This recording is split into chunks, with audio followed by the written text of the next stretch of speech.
ชวนให้กำลังใจเพื่อจุดมุ่งหมายสมเจตนาส่งเสริมสร้างสรรค์ให้เด็กน้อยเรียนรู้วิชาร่วมสร้างบุญกับพระมหาสมชาติชาตปัญโย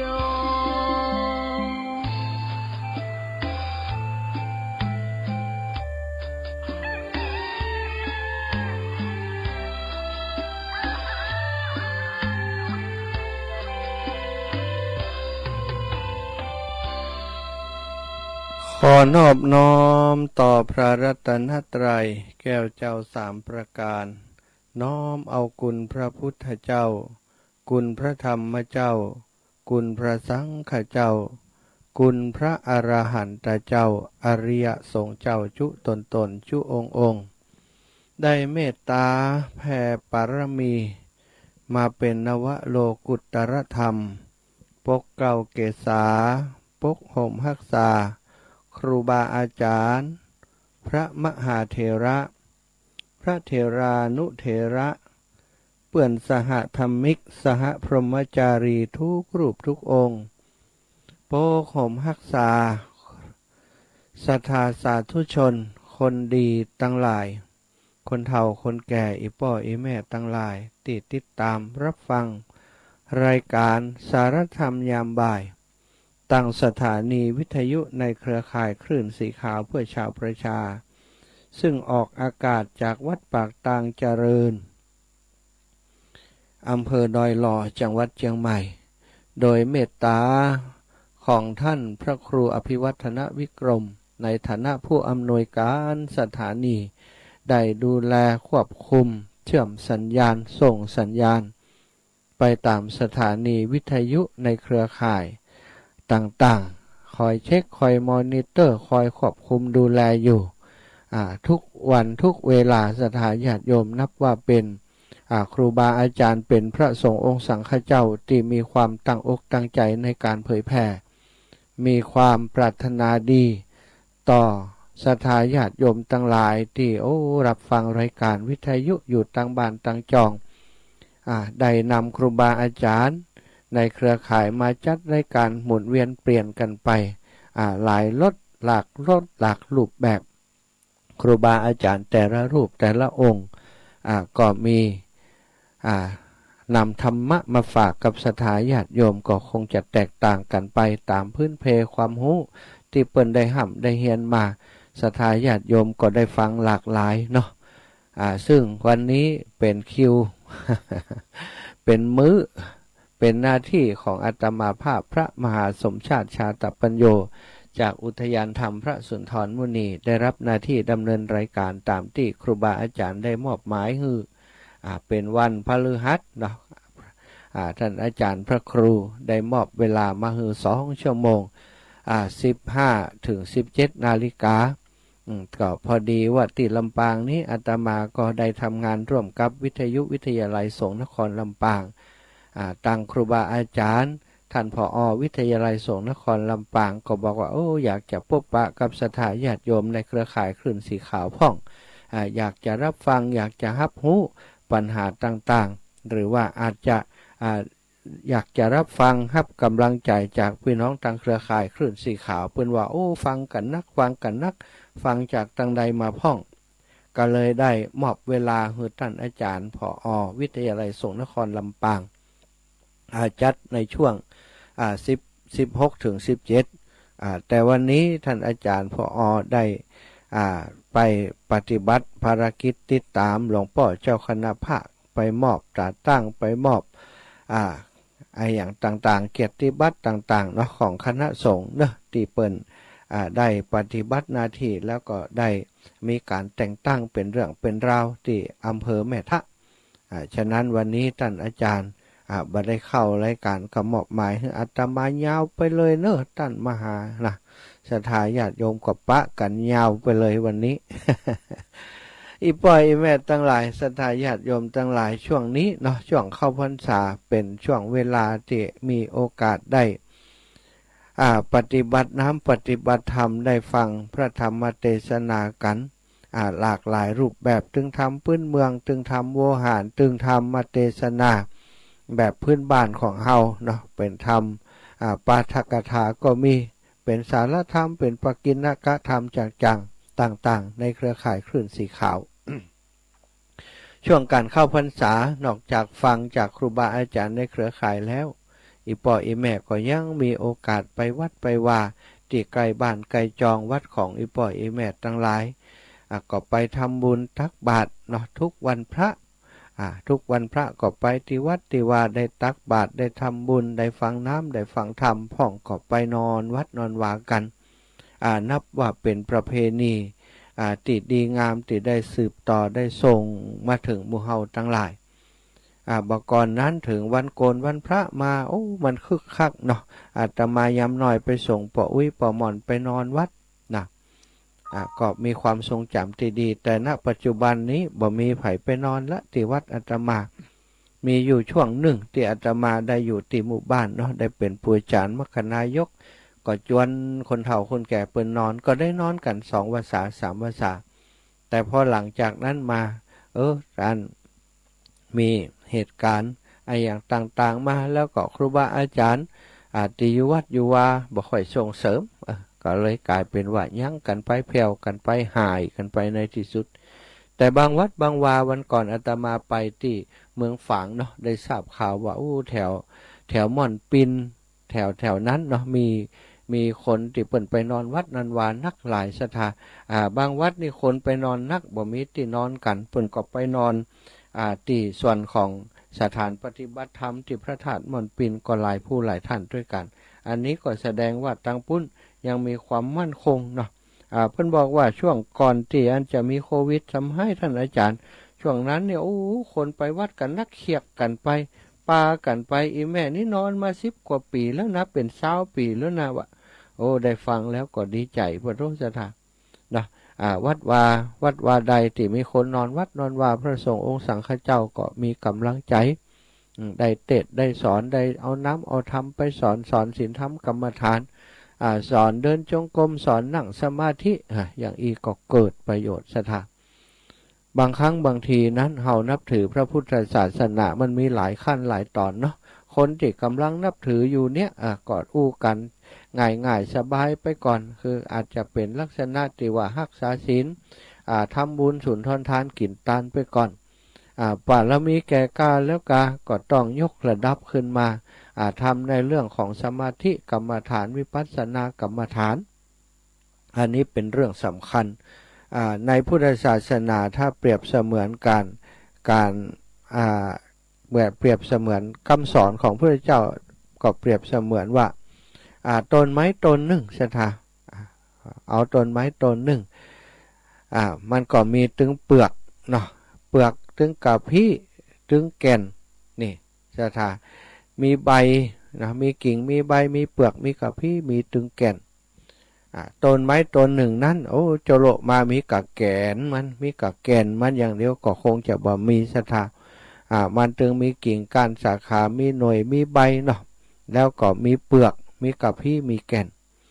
คำสอนของพระพุทธเจ้าก็เหมือนกันสถานหลักการก็มีถึงเปลือกถึงกะพี้ถึงแก่นถึงกิ่งก้านสาขามีถึงหน่วยถึงผล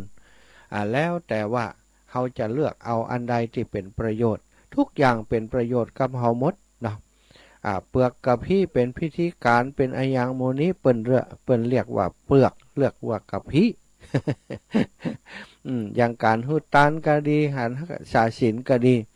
เหมือนกับส่วนที่ยังเป็นเปลือกอยู่นะสถาญาติโยมเป็นส่วนที่น้ำธรรมคำสั่งสอนที่เป็นปรมัตถ์เป็นสัจธรรมจริงๆนั้นถ้าเราปฏิบัติได้แล้วก็เท่ากับว่าเราได้เข้าไปใจประโยชน์อย่างสมบูรณ์แบบคือได้แก่นของต้นไม้มาเป็นของเรามาใจเนาะศรัทธาญาติโยมทั้งหลายบ่ว่าจะเป็นเปลือกก็ดีเป็นกะพี้ก็ดีเป็นแก่นก็ดีล้วนแต่มีความสำคัญต่อเฮาทั้งนั้นขาดอันใดบ่ได้เหมือนกับต้นไม้นะกะเนาะถ้าขาดเปลือกมันก็ไปอยู่ได้ถ้าขาดกะพี้ขาดใยอาหารที่จะส่งไปเลี้ยงลำต้นของมันกิ่งก้านสาขาของมันก็ใหญ่บ่ได้ศรัทธา มันต้องมีใบมีกับมีสะปะสะเเป็ดที่ในส่วนของต้นไม้ต้นหนึ่งนั้นใบก็เอาไว้สังเคราะห์แสงต้นไม้มันบ่มีปากอย่างของเฮาลูกเสียท่ามันต้องดูดธาตุอาหารขึ้นไปเลี้ยงลำต้นเลี้ยงตัวของมันต้องเอาอากาศออกซิเจนไปสังเคราะห์แสงทำอาหารให้ตัวเก่าโอ้เขามากึดพอแล้วต้นไม้ต้นหนึ่งนี่มันบ่ธรรมดาเนอะศรัทธาญาติโยมบ่ใจมีปากจะบ่ใจย่อยอาหารได้อย่างเฮานะใจการดูดซึมใจการสังเคราะห์แสงอย่างต่างๆในการเผาผลาญอาหารที่ดูดขึ้นไปนั้นส่งไปเลี้ยงลำต้นศรัทธามีอย่างซับซ้อนอยู่ในหันเยอะแยะพระธรรมคำสอนของพระพุทธเจ้าก็เช่นเดียวกันศรัทธามีความเกี่ยวข้องเกี่ยวพันกันทุกส่วนตาลก็เชื่อมกับศีลศีลก็เชื่อมกับภาวนาโจโลมาจะเอาภาวนาอย่างเดียวนั้นได้ก็ได้แต่มันก็ต้องมีตาลมีศีลด้วยในภาวนานั้นก็ต้องมีศีลที่บริสุทธิ์ถ้าบ่มีศีลที่บริสุทธิ์ถ้าบ่มีความเป็นปกติแล้วร่างกายบ่ปกตินี้จะไปวิปัสสนาจะไปภาวนาได้จะได้ศรัทธาก็ต้องมีทานมีศีลมีภาวนาควบคู่กันไปอาจจะแยกส่วนกันก็ได้วันนี้ไปฮือทานตื่นมาบัดเจ้าเนี่ยโอ้จิตใจดีงามจิตใจมีความสุขเตรียมของที่จะฮือทานเตรียมของที่ใส่บาตรมีเจตนาอันบริสุทธิ์เจตนาอันบริสุทธิ์นั้นศรัทธาญาติโยมมันทำให้จิตใจของเฮานั้นมันเบิกบานจิตใจที่เบิกบานนั้นเป็นจิตใจเหมือนกับจิตใจของคนที่ปฏิบัติสมาธิกรรมฐานเพราะฉะนั้นในขณะที่เฮาฮือทานนั้นจิตใจของเฮาอาจจะสงบและมีความสุขเหมือนกับขณะที่อยู่ในช่วงของการทำวิปัสสนากรรมฐานเหมือนกันแล้วขณะที่เฮาฮือทานนั้นเองศรัทธาญาติโยมทั้งหลายคนฮือทานนี้จะไปเบียดเบียนสัตว์ไปฆ่าสัตว์นั้นก็เป็นไปบ่ได้คนฮือทานนั้นจะมาโกหกหลอกลวงนั้นก็เป็นไปบ่ได้คนฮือทานนั้นจะมาประพฤติผิดในกามจะมากินเหล้ากินยาขณะฮือทานนั้นก็เป็นไปบ่ได้จะไปลักทรัพย์ต่อฮือทานก็เป็นไปบ่ได้เพราะฉะนั้นในขณะที่ฮือทานนั้นศีลเฮาก็บริสุทธิ์มันอยู่คู่กันอย่างอีศรัทธาญาติโยมทั้งหลายทานศีลสมาธิหรือว่าภาวนานั่นเองในช่วงเข้าพรรษานี้ศรัทธาญาติโยมได้ไปวัดไปว่าได้บำเพ็ญภาวนาพระสงฆ์องค์สังฆเจ้าก็เหมือนกันในช่วงออกพรรษานั้นออกพรรษาก็ได้เดินทางไปเผยแผ่พระธรรมคำสอนถ้าอูถึงว่าในสมัยก่อนยุคต้นของการเผยแผ่พระพุทธศาสนาที่พระพุทธองค์เสด็จอุบัติขึ้นนั้นออกพรรษาแล้วก็ไปกันศรัทธาช่วงแรกๆนั้นบ่ต้องมีเข้าพรรษาบ่มีออกพรรษาก็เดินทางกันไปเรื่อยๆบ่ได้มีกฎบังคับไว้แต่ก็มีส่วนหนึ่งที่เปิ้นบ่ได้ไปไหนอยู่จำพรรษาอย่างพระพุทธเจ้านี่ตั้งปีแรกมาตั้งพรรษาแรกมาพระองค์ก็ได้อยู่จำพรรษาอยู่ที่แห่งหนึ่งตลอด3 เดือนแต่ว่าสาวกทั้งหลายนั้นบ่ได้มีข้อบัญญัติไว้ว่าจะต้องปฏิบัติอย่างนั้นต่อเมื่อมีเหตุการณ์ที่บ่ปกติคือในช่วงเข้าพรรษาเนี่ยนาเปิ่นยะให้ยะนาเข้ากากำลังออกพระสงฆ์องค์สังฆเจ้าเป็น10เป็น20เป็น100เป็นพันเดินด้วยกันเลี้ยๆไปย่ำคณะเปิ่นพุทธเปิ่นปังไปย่ำเข้ากาอย่างของเปิ่นทำความเสียหายคนทั้งหลายก็มาฟ้องก็บอกว่านกหนูหูปีกตอนฝนตกฝนห้ำเปิ่นยังบ่ไปไหนศาสนาอื่นลัทธิอื่นเปิ่นก็มีกันทื่อๆเปิ่นยังบ่ไปไหนแต่ลัทธิศาสนาของพระสมณโคดมจะได้ว่าลูกศิษย์ลูกหาเปิ่นบ่พักบ่ยักทำความเสียหายให้เกษตรกรผู้ทำงานกสิกรรมกันแน่นหนาคนก็ร้องเรียนฟ้องร้องมาพระพุทธเจ้าก็มีเหตุแล้วก็ปรึกษาต่อธรรมกลางสงฆ์ว่าต่อไปนี้ต้องเข้าพรรษาก็เลยอาศัยว่าช่วงเข้าพรรษานั้นคนที่สาวกทั้งหลายนั้นก็จะถือเป็นหีดเป็นห้อยว่าช่วงเข้าพรรษานั้นจะรับกรรมฐานจากครูบาอาจารย์จากพระพุทธเจ้าไปปฏิบัติบางพ่องไปเดียวบางพ่องไปเป็นกลุ่มเป็นคณะไปอยู่ในป่าที่ห่างไกลจากหมู่บ้านจางไกลจากชุมชนห่างไกลจากหมู่คณะไปปฏิบัติธรรมอย่างเคร่งครัดฉลองศรัทธา ของสาธุชนอยู่ตังคามนิคมชนบทไปกันก็ปรากฏว่าเกิดมากเกิดผลแต่สถา3 เดือนนี้บางท่านบางคนเปิ่นเคร่งครัดเนาะอย่างพระจักคุบาลเถระมโนปุพังขมาธรรมามโนเศรษฐามโนบายามนาสาเจปทุเถนะภาสติวากโลติวานั่นตีมีคำพุทธภาษิตเป็นคาถาเป็นบาทต้นในธรรมบทนั้นโอ้สถาพระจักคุบาลเถระนี้บวชในสำนักของพระพุทธเจ้าแล้วก็มากึดป่อมเปงว่าโอ้ได้5 พรรษาแล้วเนาะก็อยู่ในสำนักของพระพุทธองค์มาเมินนานได้รับใจมีคนเปิ่นมาทำบุญนักที่สำนักพระพุทธเจ้าคนเข้าคนออกคนเข้าคนออกเยอะแยะไปหมดบ่มีเวลาที่เป็นสมาธิบ่มีเวลาที่ปฏิบัติธรรมสถานพอช่วงเข้าพรรษาที่6พระจักคุบาลเถระก็เข้าไปถวายรายงานต่อพระพุทธองค์ถึงกำคืดของเปิ้นที่จะออกไปปฏิบัติธรรมพระพุทธองค์ก็ทรงอนุโมทนาแล้วก็ฮือกรรมฐานแก่เปิ้นพร้อมกับคณะสงฆ์ติดตามเปิ้นไปเป็น500 รูปสถาติดตามท่านจักคุบาลเถระไปซึ่งล้วนแต่เป็นพระภิกษุที่พ้นพรรษาการที่สมควรจะอยู่ออกไปจำพรรษาตั้งนอกได้แล้วเปิ้นก็ปากันออกไปตึงพระเน้นเถนน้อยเนาะไปกัน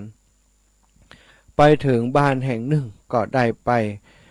มีศรัทธาญาติโยมเปิ้นพระสงฆ์เดินมาเปิ้นก็ถามว่าพระคุณเจ้าท่านอาจารย์จะไปที่ไหนจะไปที่ไหนกันเพิ่นก็บอกว่าโอ้มาหาสถานที่ปฏิบัติธรรมนะจะมาปฏิบัติธรรมนะจะมาจำพรรษาอยู่ที่แห่งใดแห่งหนึ่งโอ้ศรัทธาเพิ่นก็นิมนต์ว่าพระคุณเจ้าทั้งหลายโปรดเมตตาหมู่ดิฉันหมู่ข้าพระพุทธเจ้าข้าพระเจ้าเตอะจำพรรษาอยู่ในป่าใกล้บ้านนี่บ่หมู่ข้าเจ้าหมู่เฮาทั้งหลายนี่จะอุปถัมภ์ค้ำชูดูแลเรื่องเข้าป่าอาหารเอง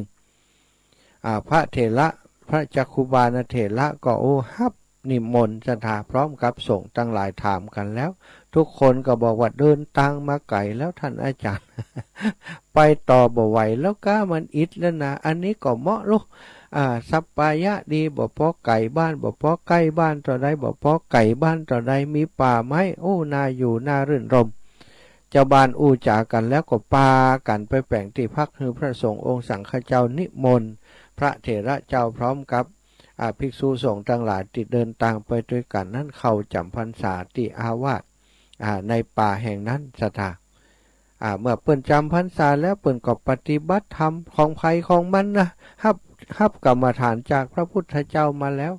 ธุดงควัตนี้แล้วแต่ไผจะปฏิบัติจะได้ของภัยของมันอธิษฐานเอาคนเดียวพระจักคุบาลเถระนี้เปิ้นอธิษฐานปฏิบัติธรรมโดยการที่บ่านอนสถามีอิริยาบถคือยืนเดินนั่งต่ออัน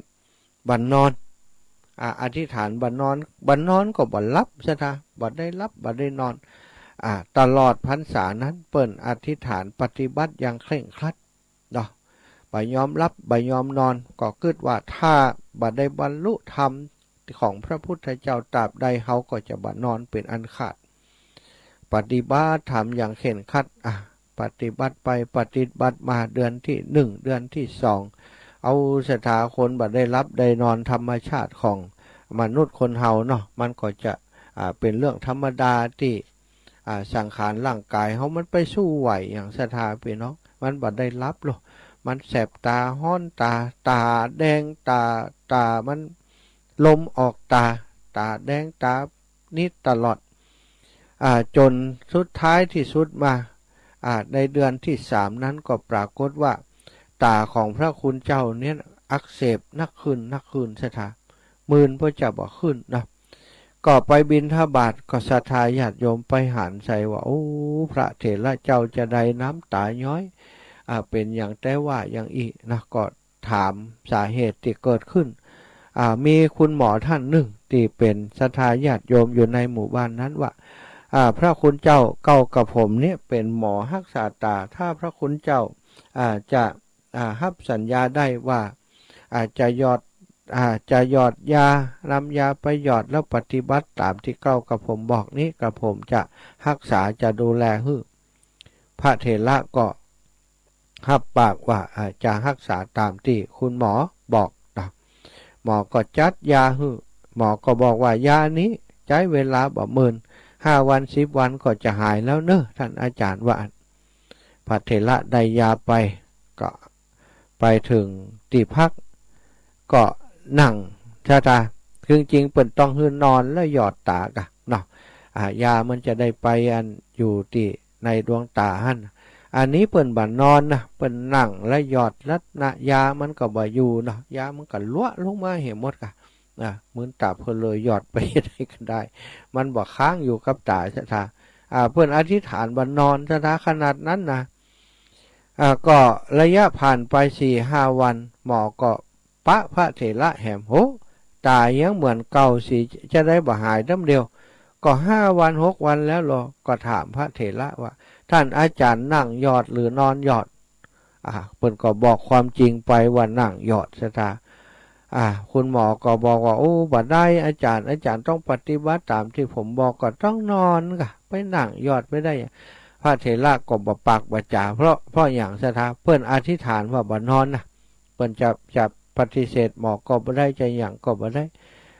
พระเถระก็ปากบ่จาหมอก็ฮื้อยาไปแหมซะตาแหม5-6 วันมาพอก็ยังเก่าโอ้หมอก็บอกตั้งแต่นี้ไปแล้วแต่พระคุณเจ้าเด้อผมบอกบ่เอาถ้อยเอาคำผมบอกแล้วพระคุณเจ้าบ่เชื่อฟังตาบอดแน่ถ้าอย่างอี้พระเถระกลับไปถึงที่พักที่กุฏิก็ได้หนังก็ตัวเก่าอุ้มซะตาจักคุบาลเหยบัดเดี๋ยวนี้เธอนั้นเป็นผู้ที่หมอบอกคืนแล้วคือหมอก็บอกรักษาแล้วตอนนี้ระหว่างตาของเธอกับคำอธิษฐานเนาะที่อธิษฐานจะบานอนนั้นเธอจะเอาอันใดตัดสินใจเด็ดเดียวแล้วว่าตาจะเป็นจะได้ก็จ้างมันเถอะตามันจะแตกก็แตกไปตราบใดที่ยังบ่ได้บรรลุธรรมของพระพุทธเจ้าข้าพเจ้าจะบ่ยอมเด็ดขาดจะบ่ยอมนอนเด็ดขาดจะบ่ยอมเหยียดหลังลงไปเด็ดขาดคณะที่ตัดสินใจนั่นเองศรัทธาญาติโยมทั้งหลายปรากฏว่าหน่วยตาเนี่ยลมมันเข้าแก่นตาของเปิ้นเนาะมันลมมันเข้าไปในตาได้อย่างมันอักเสบถึงที่สุดแล้วปรากฏว่าตาแตกว่าศรัทธาตาถึง2 แก่นนั้นทนการอักเสบบ่ไหวลมมันดันออกมาจากทางในตาแตกมอนตาเยื่อตาไหลลงมาย้อยลงมาพร้อมกับคณะเดียวกันนั้นพระจักคุบาลเถระก็บรรลุธรรมชั้นสูงก็เป็นพระอรหันต์ในพระศาสนาของพระบรมศาสดาในคณะเดียวกันนั่นเองศรัทธาความสว่างไสวเกิดขึ้นในจิตในใจของเปิ้นกิเลสตัณหากิเลสอาสวะทั้งหลายขาดผึ่งไปในทันทีทันใดเกิดแสงสว่างขึ้นท่วมเนื้อท่วมตัวสาบส่านไปทั้งหมดกิเลสตัณหาเคยรัดลึงเคยทำให้เปิ้นเป็นทุกข์มันหายมาลายไปหมดเพราะแสงสว่างเพราะธรรมะที่มันบรรลุนั้นแล้วนั่นเองเข้าถึงภาวะของผู้ที่บรรลุธรรมชั้นสูงเป็นพระอรหันต์เข้าถึงพระนิพพานที่สงบเย็นตาของเปิ้นบอดชนิดมืดจนบ่หันอย่างไปชนิดแต่ว่าดวงตาตั้งในคือตาแห่งปัญญานั้นสว่างไสวโชติช่วงชัชวาลยิ่งนักได้มองหันทุกสิ่งทุกอย่างที่ผ่านมาก็ดีที่จะมีในอนาคตก็ดีเหมือนกับคนที่เปิ้นบรรลุธรรมตั้งหลายสถาแต่ว่าเปิ้นพระเถระนี้บ่ได้มีอภิญญานะได้ฮู้แต่ว่ากิเลสในจิตในใจของเปิ้นนั้นมาลายหายไปเท่าอันบ่มีอภิญญาสามารถเหาะเหินเดินอากาศได้ฌานสมาบัติฌาน4สมาบัติ8นั้นบ่ได้เกิดกับเปิ้นแบบนั้นแต่ว่าเปิ้นได้บรรลุธรรมชั้นสูงบรรลุอรหันต์ด้วยปัญญาของเปิ้น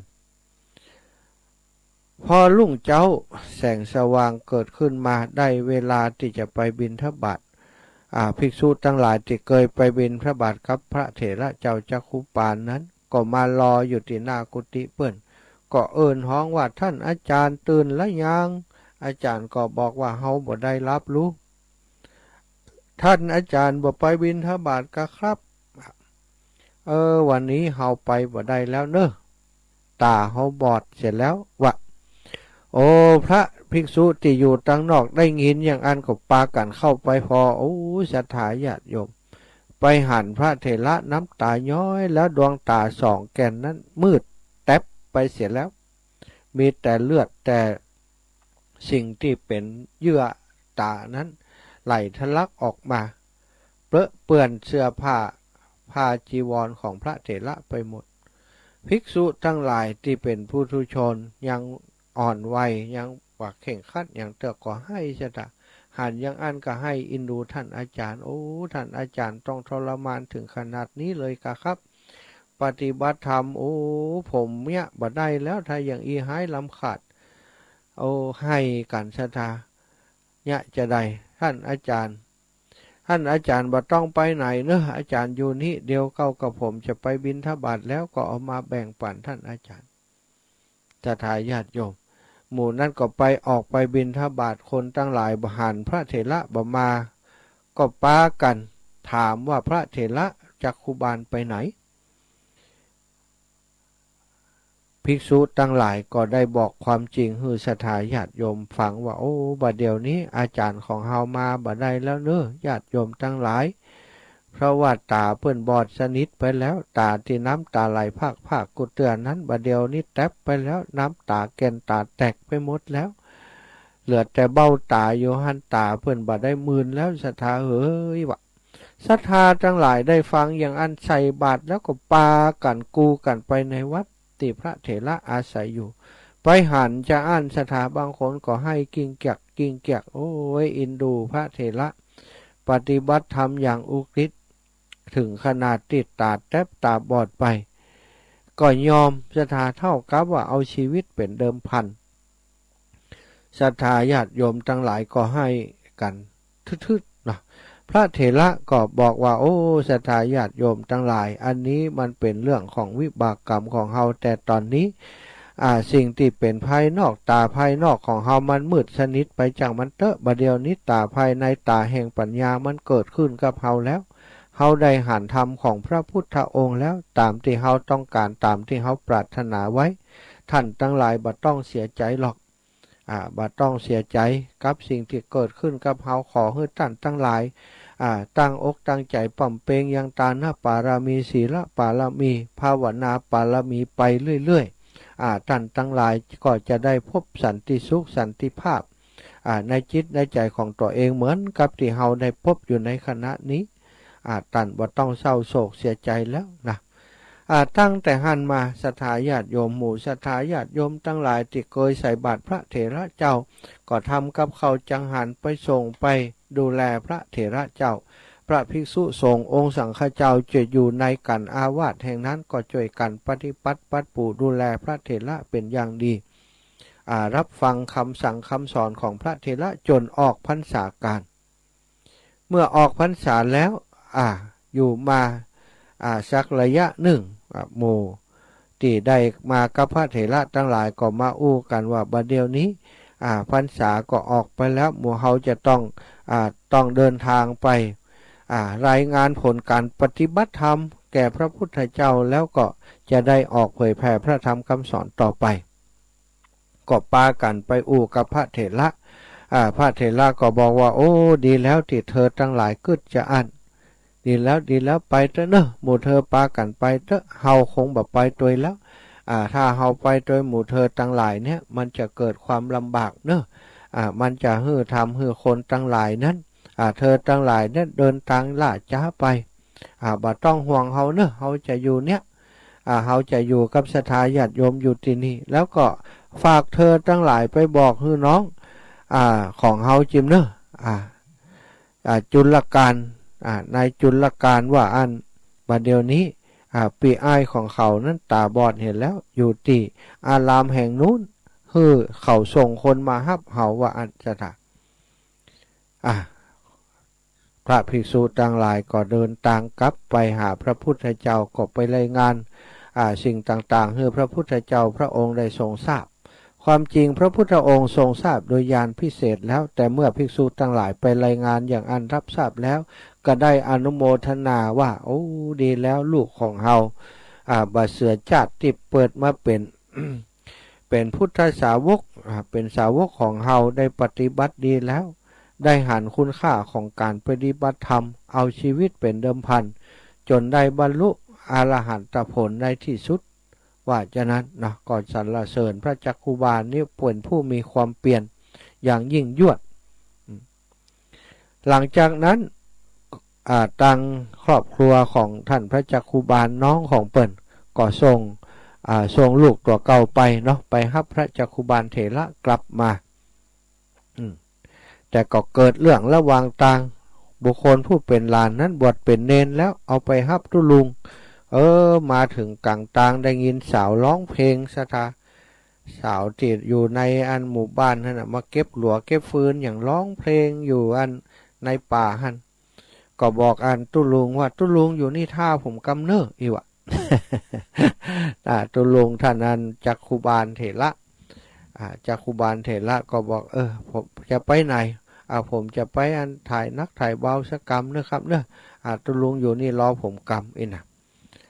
ตุลุงก็นึกว่ามันจะไปถ่ายนักถ่ายเบาแท้ก็ไปเถอะเนอะใครใจไปใครใจมาหวานนายคนนี้ก็เตียวออกไปสตาร์เตียวออกไปสักจำลำตะกี้ได้ยินเสียงแม่ยิงร้องเพลงอยู่ครับเพลงไพเราะอยู่พระเถระก็ได้ยินแต่ว่าเมื่อนายคนนี้เดินไปทางไปสักกำสักระยะหนึ่งนั้นปรากฏว่าเสียงเพลงนั้นหายไปใหญ่เสียงเพลงนั้นหายไปสักจำลำหนึ่งนายคนนั้นก็กลับมาพระเถระเกิดความสงสัยขึ้นในใจว่าบัลลังก์นายพระอันสามเณรตนนี้บัลลังก์ไปมีอย่างกับไม่ยิงตีอันร้องเพลงตะกี้ก้าถามว่าเธอไปไหนมานายคนนี้ก็บอกว่าผมไปถ่ายนักมาพระเถระก็ซักไซว่าเป็นจริงหรือเธอบอกโกหกนะตะกี้ฉันได้ยินเสียงไม่ยิงร้องเพลงแต่ตอนที่เธอเดินต่างไปนั้นเสียงนั้นเงียบไปเธอมีอะไรอย่างกันก็เธอได้ไปเนี่ยอย่างที่บดีก็ถ้าเธอได้เนี่ยอย่างอันก็จงบอกเฮามาเดี๋ยวนี้เนนนั้นโดนขาดคั้นอย่างนักพระเถระบัดต้องมาจุนะเฮาหูนะว่ามีอะไรอย่างเกิดขึ้นเมื่อเดินตอนอย่างอันสามเณรก็บอกความจริงไปว่าได้ไปล่วงละเมิดศีลของสามเณรได้ไปเสพมิถุนกับแม่หญิงเจ้าบ้านนั้นจริงสถาเปิ้นบอกว่าเสียงอันยังจะถูกใจพอใจเต้าเสียงของแม่หญิงเป็นบ่มีเสียงอันยังจะถูกใจแม่หญิงเต้าเสียงของพอใจถึงบ่มีมันเป็นปฏิปักษ์ต่อกันมันเป็นสิ่งที่มีผลต่อกันอิทนาสถาเนาะมีผลต่อกันพอใจถ้าได้เสียงฟังเสียงแม่หญิงออดอ้อนแล้วก็มันก็จิตใจมันก็อ่อนไหวกะยิ่งเสียงร้องครับความประโคนเสียงร้องเพลงยั่วยวนอย่างอีมันก็เกิดความรู้สึกต่างราคะต่างกรรมอารมณ์ขึ้นไปเนี่ยอย่างที่บดีบ่ให้ไปเสียแล้วก็บอกให้ท่านอันจักคุบาลเถระว่าผมผิดไปแล้วครับเดี๋ยวนี้ผมได้ล่วงละเมิดศีลไปแล้วผมขอศึกจากการเป็นสามเณรเพราะผมบวชว่านี่ผมไม่ได้ตั้งใจบวชครับผมแค่ว่าบวชแล้วก็มาฮับตุลุงแล้วกลับไปผมก็จะศึกแล้วพระเถระจักคุบาลว่าเธอบ่ต้องตอนนี้ภาระหน้าที่ของเธอจบลงแล้วเนอะ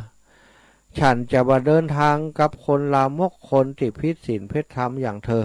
ถึงเธอจะศึกขาละเพศไปเป็นฆราวาสก็บ่ได้หมายความว่าเธอจะได้บริสุทธิ์คนลามกคนผิดศีลนี่เป็นฆราวาสก็ดีเป็นพระสงฆ์องค์สังฆเจ้าก็ดีก็ยังถือว่าเป็นคนลามกเปิดใจคำว่าลามกอินาสตาในบาลีนี่นะคนผิดอย่างนี้เปิดใจคำว่าลามกก็เป็นคนลามกเป็นคนผิดศีลอยู่ดีเขาจะมาข้องเกี่ยวกับคนพาลเขาจะมาเดินทางไปกับเธอแล้ว นายคนนั้นเกิดความเสียอกเสียใจร้องห่มร้องไห้ขึ้นมาเพราะภารกิจของตัวเก่าที่จะนำพระเถระเจ้ากลับไปส่งให้ครอบครัวนั้นไปถึงพระวิหารเชตวันไปเฝ้าพระพุทธเจ้านั้นบ่สามารถจะดำเนินการต่อไปได้แล้วก็อีกอย่างหนึ่งที่ต้องร้องไห้ก็เพราะว่าพระเถระอยู่กลางป่าแต่เพียงลำพัง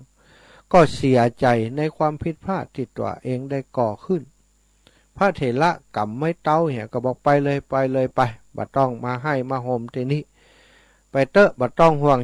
ฉันจะตายอยู่ที่นี่ก็จ้างมันเตอะเสือจะคบหมีจะกินจ้างมันเตอะฉันจะฉันเดินทางไปกับเธอฉันบอกไปเด็ดขาดไปเตอะเนอะไปเตอะนายคนนั้นก็ให้ไปโดยเดินทางไปสถาญาติโยม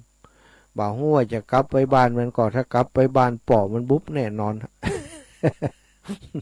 ในนิทานธรรมบทเปิ่นบอกไว้ว่ามันกลับไปบ้านมันก่อนเนาะจะได้ขณะนั้นที่พระเถระไล่นายคนนั้นออกไปนั้นแล้วก็นั่งอยู่กลางป่าหันนี้ก็เดือดร้อนสถาญาติโยมเดือดร้อนไปถึงพระอินทร์อยู่บนสวรรค์เท้าสกเทวราชเคยนั่งอยู่สบายในเบาะนิ่มๆในบรรลุกำพลศิลาอาตินิ่มเบาสบายนั่งลงไปยอบลงไปนั่งหนุ่มว่ามีความรู้สึกว่าแข็งกระด้างแต่ประการใดแต่วันนั้นลงไปนั่งแล้วแข็งจดสถาแข็งบ่พอฮ้อนแหมนะ บรรลุกำพลศิลาอาจฮ้อนขึ้นมาตึงฮ้อนตึงแข็งว้าวมันเป็นอย่างเกิดขึ้นแหมก็เดี๋ยวก็แข็งก็เดี๋ยวก็ฮ้อนยังไงนี่วันนี้บัดล่างมีไผ่เดือดร้อนอยู่ตั้งลุ่มเหี่ยก้ายตามีปันตาสหัสเนตตามีปันตาพระอินทร์นี่ปันตาแซวซองลงไปตาอินทรีย์มีสองตาหันครับคิดเขาค่อยอันนี้ปันตาก็หันทั่วมดกับหมาบกำเดียวก็หันพอดหันใส่พระเถระนั่งโจโกอยู่กลางป่าคนเดียว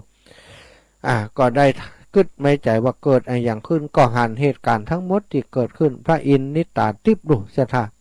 หันเหตุการณ์เกิดขึ้นกับพระเถระก็เอาละพระเถระเจ้ากูได้รับความลำบากกูจะต้องลงไปแล้วกึดต่ออ่านเองสถาหลังของพระอินทร์ก็มาปรากฏเดินมาแซบอยู่ข้างพระเถระพระเถระถามว่าเสียงอะไรอย่างนั้นเสียงคนกะจะไปไหนกะภัยเป็นภัยวะ พระอินทร์ก็บอกว่าโอ้กับผมเป็นคนเดินทางเป็นปกก้าครับผมจะไปเมืองสาวัตถีวะโอ้กะเขาก็จะไปเมืองสาวัตถีเหมือนกันนะวะพระเถระว่าไปทางเดียวกันท่านอาจารย์ไปยังไงมาอย่างไรครับก็ทุเจ้าก็เล่าให้ฟังอันปกก้าก็บอกท่านอาจารย์ถ้าเมตตาผมอยากได้บุญตัวได้โปรดเดินตัวกับผมไปเถอะครับวะไปตัวผมเถอะครับผมมีล้อมีเกวียนมาตัวพระเถระก็บอกว่าบอกเป็นอย่างโยมลำบากโยมเปล่าๆจะจ้ากะโยมจะไปค้าไปขายมันจะจ้าไปบอกเป็นอย่างไปเถอะอาตมาจะเด็กก่อยไปเอาปอกกาก็บอกว่าจะก่อยไปจะได้ดูเหมือนว่าพระคุณเจ้าจะตาบอดมันก็ครับพระเถระก็เล่าให้ฟังเรื่องทั้งหมดก็หู้ว่าตาบอดแล้วอันปอกกาก็เป็นคนที่เข้าใจเนาะพระอินทร์ก็เข้าใจถ้ากับผมเดินทางไปคนเดียวเนี่ยผมก็ไปทำแค่การค้าการขายผมบ่ได้หีบได้ฝังอะไรยังบัดเดียวนี้ถ้าผมได้ปาพระคุณเจ้าไปตัวในเส้นทางเดียวกันอยู่แล้วผมก็ได้บุญได้กุศลในการนำพระคุณเจ้าไปตัวบุญจะติดตัวผมไปแหม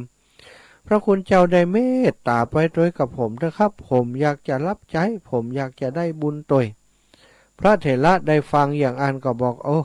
เอาอย่างอันก็ได้ไปก็ไปเนอะแต่รบกวนโยมแล้วเนอะพระอินทร์ก็พาพระเถระขึ้นล้อไปสถาไปเดินทางไปทีนี้เดินต่างไปแห่มสักบ่เมินสักหน่อยก็ได้ยินเสียงครับร้องประโคมกล่องอย่างต่างๆอันนี้มันเป็นเสียงที่เคยจำได้เพราะเปิ้นอยู่เมืองสาวัตถีมาเมินสถาพระเถระเปิ้นก็จำได้นี่อันถ้ากล่องแบบนี้ที่เปิ้นตีที่เมืองสาวัตถีนี่เป็นที่อันกล่องในพระราชวังของพระเจ้าแผ่นดินนี่บัดเดี๋ยวนี้ บัดล่างเขามาใกล้เมืองสาวัตถีเป็นไปได้จะได้ก็เลยได้ถามปกกาคนนั้นว่าอันนี้เสียงที่ไหนนี่บัดเดียวนี้เขามาใกล้เมืองสาวัตถีแล้วกาปกกาก็บอกกับแม่นแล้วพระคุณเจ้าโอ้บัดเดียวนี้มันเป็นไปบัดได้กาตอนที่เฮาไปนั้นเฮาเดินทางเป็นเกือบจะเดือนนะไปถึงปุ้นท่านเดินทางบัดถึงเพื่อเขาตอนใดเฮามาถึงเมืองสาวัตถีเป็นไปได้จะได้ปกกาคนนี้ก็กับผมนี่เป็นคนเตหูตางหูตางลัดนะพระคุณเจ้าอันนี้เฮาลัดสุดๆแล้วอีวะพระเถระก็หู้โดยทันทีว่าคนที่เปิ่นอูตยนั้นบัดใจคนธรรมดาแล้วต้องเป็นเท้ามัคควาน ต้องเป็นพระอินทร์แน่นอนเนาะแต่ก็จะได้วะมันไปถึงขั้นนี้แล้วเนาะจะได้ก็จะได้ไปแล้วสุดท้ายพระอินทร์นั้นก็พาพระเถระไปส่งถึงพระวิหารเชตวันสถาญาติโยมเอาไปส่งให้นายจุลบาลที่เป็นน้องของท่านนั้นนะก็สุดท้ายเพิ่นก็ได้ไปอยู่กับพระพุทธเจ้าที่พระหารเชตวันแล้วก็มีน้องนุ่งสุ่งทองของเปิ้นอุปถัมภ์อยู่นี่อยู่ในช่วงเข้าพรรษาเหมือนกันสถาอันนี้เปิ้นก็จะปั่มเพ็งศีลปั่มเพ็งธรรมปั่มเพ็งภาวนาเกิดมากเกิดผลขึ้นกับตัวเก่าในยุคปัจจุบันนี้ก็เช่นเดียวกันพระสงฆ์องค์สังฆเจ้าหลายรูปหลายองค์เปิ้นก็ยึดถือเป็นประเพณีในช่วงเข้าพรรษานั้นบ่เดินทางไปที่ไหนบางพ่องก็อธิษฐานอยู่จำพรรษาแล้วอธิษฐานปิดวาจาอธิษฐานเรื่องนั้นเรื่องนี้อธิษฐานบัลลับนอนอย่างท่านจักขุบาลเถระก็มีนะสถาหลายรูปหลายองค์ครูบาอาจารย์พระเถระในประเทศไทยเฮาอย่างหลวงปู่มั่นก็ดีหลวงปู่หลายหลวงปู่ละสถาจึงสายปฏิบัตินี่เปิ้นปฏิบัติเคร่งครัดซึ่งเปิ้นก็ได้มักได้ผลตามที่เปิ้นปฏิบัติอย่างที่ผ่านมาสถาญาติโยมก็คงจะได้รับทราบข่าวของท่านครูบาบุญจุ่มอันนี้ปิดวาจา3 ปี3 เดือน 3 วันด้วย ปิดวาจาปากห่อไผ่เลยนะอย่างหมู่เฮาทั้งหลายลองปิดวาจาสักวันอยู่แต่ปะโธสถาเหยมันง่อมนะอย่างอาตมานี่อยู่คนเดียวก็เหมือนกับปิดวาจาเหมือนกันนะก็อาศัยว่าบรรเลงมาก็ได้จัดรายการตึงวันนะก็ได้ปากตึงวันปากอยู่คนเดียวนั้นนะจัดรายการอยู่ในห้องคนเดียวก็อย่างฝีบ้านนี่ค่ะ วันเดียวนี้ก็เป็นฝีบ้าอยู่ในห้องคนเดียวจัดรายการที่นี่ศรัทธาญาติโยมอยู่ตั้งบ้านอยู่ที่ไหนบ่ฟังว่าไปไปจินตนาการไปว่าคนนั่งอยู่ปื้นบ่ลำไยคนนั้นเอายาอยู่คนนั้นนั่งอยู่บนบานบนเตือนเนี่ยนั่นเนี่ยนี่เปิดวิทยุแอบไปนะตัวเจ้าก็ไปฟังไปก็เดี๋ยวใครฮู้ฟังก็บ่ฟังก็จะคือศรัทธาโทรมาพอแล้วเนาะโทรมาว่าฟังอยู่ที่ไหนตั้งไรพ่องอีนะบัดเดี๋ยวนี้15:46 นาทีก่อนที่จะพักเบรกในชั่วโมงแรกก็จะเปิดโอกาสให้ศรัทธาญาติโยมโทรมาเนาะ 0808844173 นะศรัทธาญาติโยม 0808844173 แม่ยายพร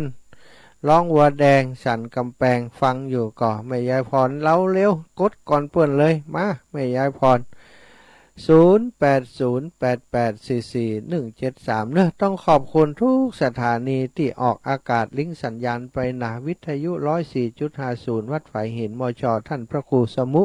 วิสุวัฒน์วรกิจโจครูบาอาจารย์ที่เคารพยิ่งของอาตมา100.25 วัดพระบาทอุดมอำเภอฝาง 106.25 มนเสียงธรรมแม่แจ่ม 98.75 บ้านห้วยตองซักวัดห้วยตองซักจอมตอง 88.25 วัดศรีปันเงินสันปะตองป่อน้อยบุญปั่นมโนครอีป้อมาแล้วอีไม่จ๋าครับท่านอาจารย์เจริญปอนอีป้อฟังอยู่เรื่องประทักโอแล้วคนเรียนเมื่อไรหรอ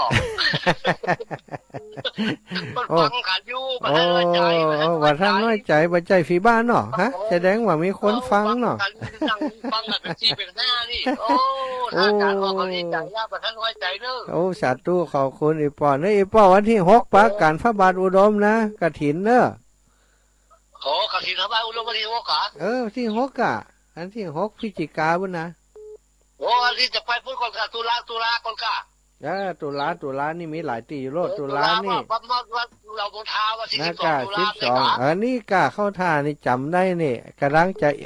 ชั่วโมงหน้านี่จะประชาสัมพันธ์อยู่ ครับได้สาธุอาจารย์เนื้อ สาธุบุญรักษาอีปอเนอะ ครับดีๆโอ้ สาธุอีปอมาแล้วรายงานตัวว่าเพิ่นฟังกันแน่นหนาอีนะบัดใจฝีบ้านเนอะ พี่น้องเมืองฝางเอาพี่น้องปางงิ้วโยมแม่จัน วันจ้าเจ้าท่านมหา โอ้สำบายดีแม่หัวเข้าแข้งขาเป็นได้พ่อง เจ้าไม่ได้อู้คนเดียวเลยฟังอยู่ โอ้อีกะมีกำลังใจกันนี่เซลกันเล่นมาได้กว่าเปิ้นมาฟังนะกะ ฟังโทรศัพท์หน่อยอ่ะ จ้าสาธุตั้งพูดนั้นเหมือนแรงนี่เปิ้นบ่รับสัญญาณที่ไปเตือกะมีก่อเวลา บั นี้ ดให้แรงตั้งบัดได้ฮัดเจ้า เนาะแต่อีแม่ฟังจากอันตั้งโทรศัพท์เนาะ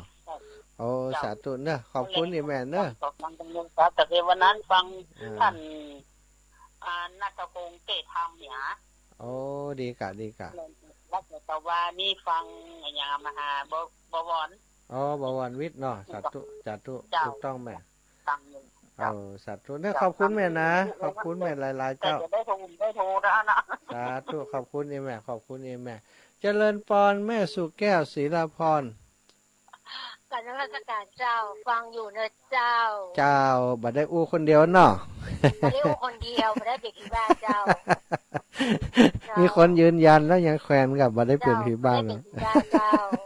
ความจริงถ้าเป็นผีบ้าก็เป็นด้วยกันหมดครูบาอาจารย์เพิ่นก็อู้คนเดียวของเขารู้เนาะ เจ้าไม่ได้เป็นสา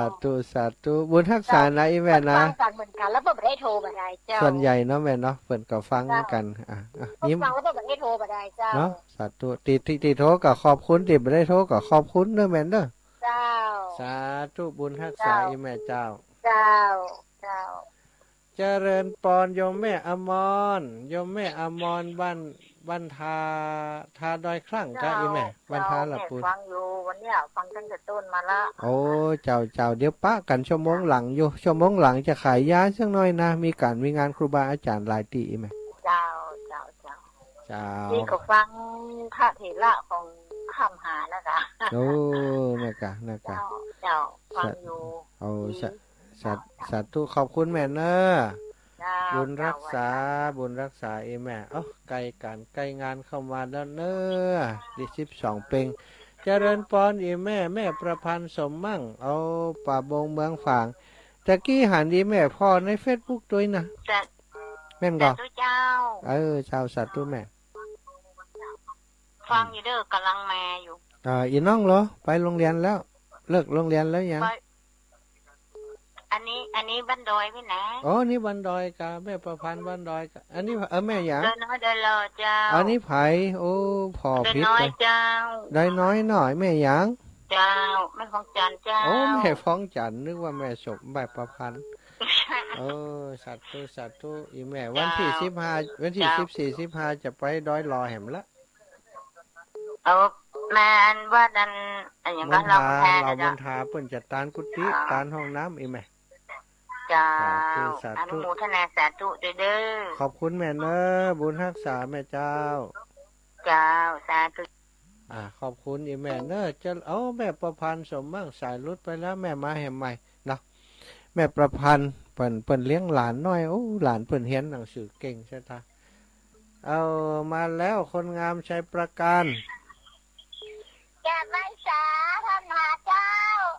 เด็กหญิงสีทอนเสียงอย่างละอ่อนน้อยเสียงเจ้าโยมแม่ วันนี้บ่ไปเก็บบ่ลำไยกา ลำไยแล้วนะเจ้า ฟังท่านเนี่ยแก น่า ล่างหนังอยู่คนเดียวแก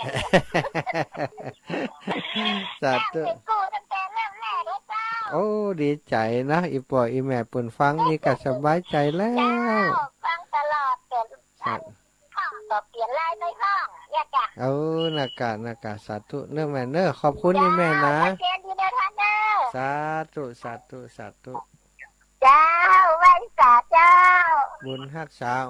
มีอย่างกระจ่อยลูกบ่าวโยมแม่สีทอนนี่นะเปรมจิต ได้หอมกับเบื้องแหมเป็นสะพานบุญให้คนอื่นหลายคนมาแล้วโยมแม่ประพันธ์โยมแม่ประพันธ์สมมั่ง เจ้า จ้า เจ้า เจ้าแม่ เจ้า ฮับหลานกลับมาแล้วยัง ใช่ตะกี้ว่าใจแม่สักกรรม นั่นกะมาพอจื่ออีแม่นี่แต่ว่าเปิ้นอันคนที่ฮับเป็นแหมคนหนึง หลังจากมาเจ้าเพิ่นดัน5 โมงก็เรียนพิเศษเลยเจ้า5 โมงบ่4 โมงปลายเพิ่นได้ไปฮับเนาะเจ้าจ้ะดีดูแลกันดีก็ดีละอ่อนมีกำลังใจเฮียนเก่งตัวเนาะเจ้าสาธุแม่เพิ่นก็ไปแอวพุ่นน่ะเมืองนอกพุ่นล่ะน่ะกะดูแลหลานไปสาธุขอบคุณอีแม่เด้อเจ้าท่านกลับไปศาลนะเจ้าสาธุเจ้าสาธุปันกันคนน้อยกับแม่อุ้ยบุญสว่างวันบ้านปะลานสันทรายแม่อุ้ยบุญเจริญปอนเจ้าอันโยมเคยถามว่าพญาอินมามู่สาแบบพี่ศีลกับเจ้าเดี๋ยวเขาปะอีแม่เดี๋ยวถ้าเขาไปปะเขาอย่าถามกันเนอะพญาอินที่จุน่ะพญาอินนี่จุหลายเตี่ยนะที่เขาปะนี่อีแม่ฮะไปจุใส่บาตรพระมหากัสสปะน่ะไปจุนั่นจุนี่น่ะเปิ่นใครได้บุญน่ะเปิ่นใครได้บุญน่ะถ้าบอกความจริงพระเถระบอกไปโตยอีแม่จำเป็นว่าเป็นนั่นเป็นนี่น่ะพระเถระเปิ่นบ่มีอภิญญาเปิ่นเลยบ่ฮู้น่ะโยมแม่บุญเคยฝากพระอาจารย์ถามพญาอินเด้อบอกพี่สิงห์กับเจ้าเดี๋ยวทำป้าบนกันนะยังแม่เย็บผ้าไปยังไม่ได้หัวว่ะนะเขานมัสการนะเจ้าสาธุเจ้าเขาถ่าดิอีแมวพญาอินนี่ขี้จุแต่นะพญาอินนี่จุเอาบุญเปิ้นนะเปิ้นมีความปรารถนาดีเนาะแม่เนาะถ้าจุแล้วเสียหายนี่บ่ดีนะอันนี้เปิ้นอยากจะให้อันพระเถระได้ปลอดภัยเปิ้นเลยจุเอาเจริญปอนไม่ยายพรมาแล้วบอกมาสายแรกมาสายสุดท้ายเพิ่นยายรับปิงยายพรโทรศัพท์ยายบ่ดีกะ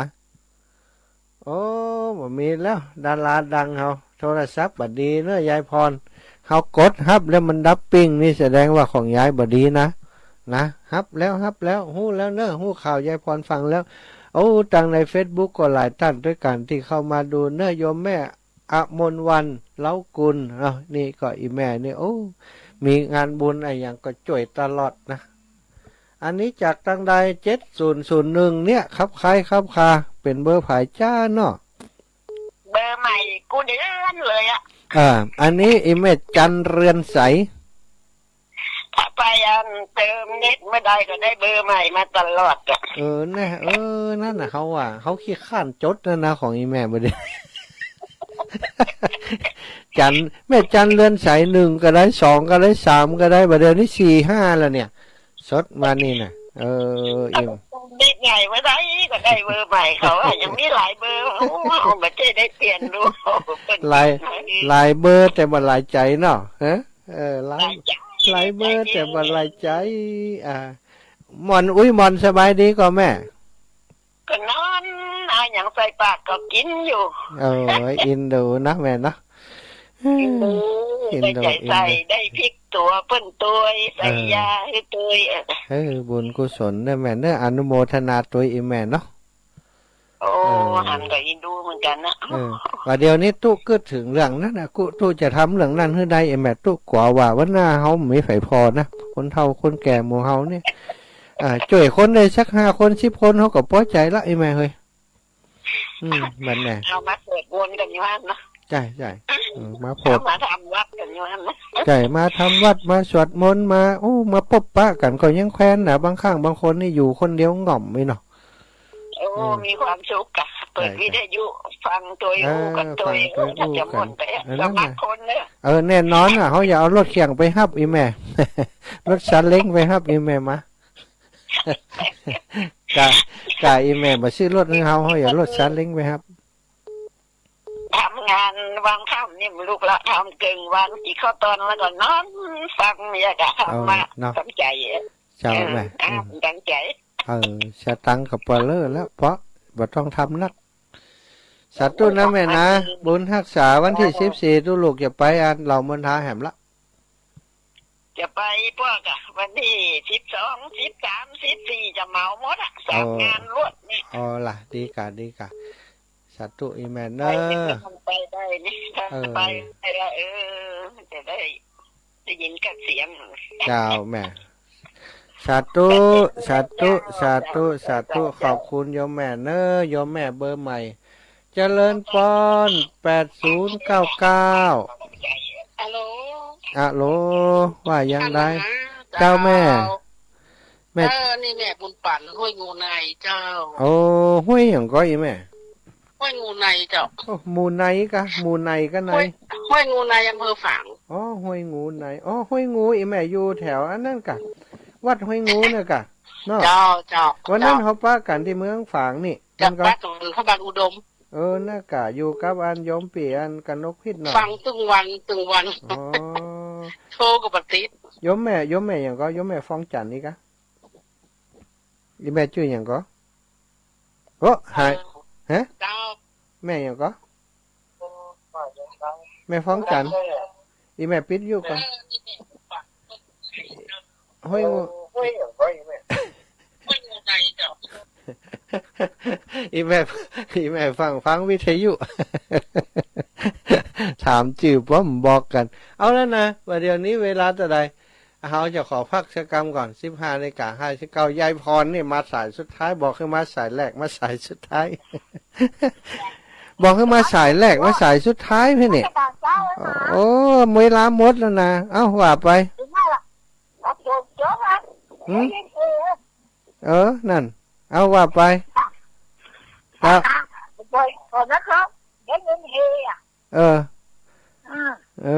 ฝนมันตกให้บ่กะโอ้ฝนตกเนอะระวังนะฟ้าผ่าผ้าเพี้ยนะเดี๋ยวจะป้ากันชั่วโมงที่2เดี๋ยวป้ากันชั่วโมงที่2ชั่วโมงนี้พักก่อนเนอะเปิดเข้าสปอตโฆษณาอยู่เจ้า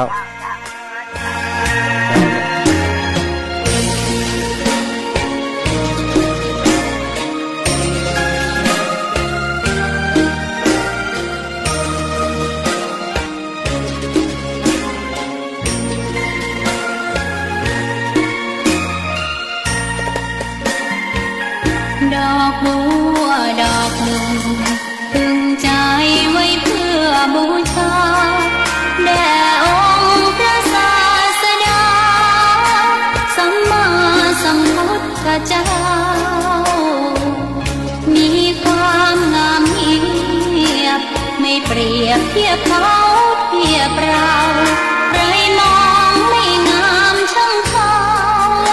แต่เจ้าก็คือดอกบัวด้วยความสัตย์ซื่อยึดถือความดีเป็นหลักใครรักไม่รักก็ไม่จงปลักมองมัวเมื่อโผล่พ้นน้ำ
ชีพนี้บูชา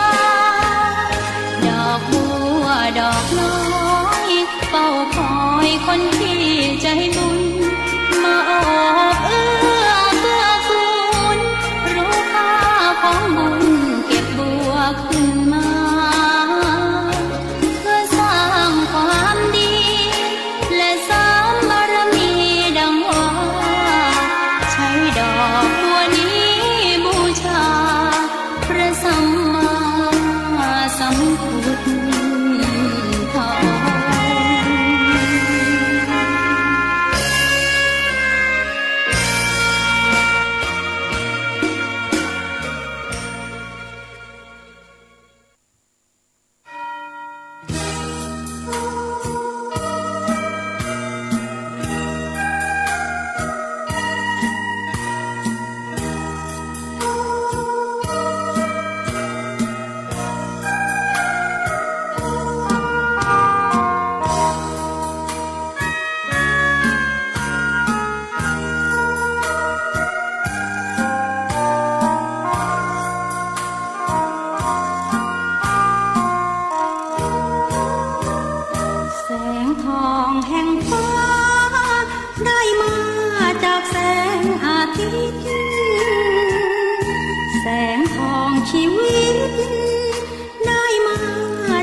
า ธรรมะสวัสดีส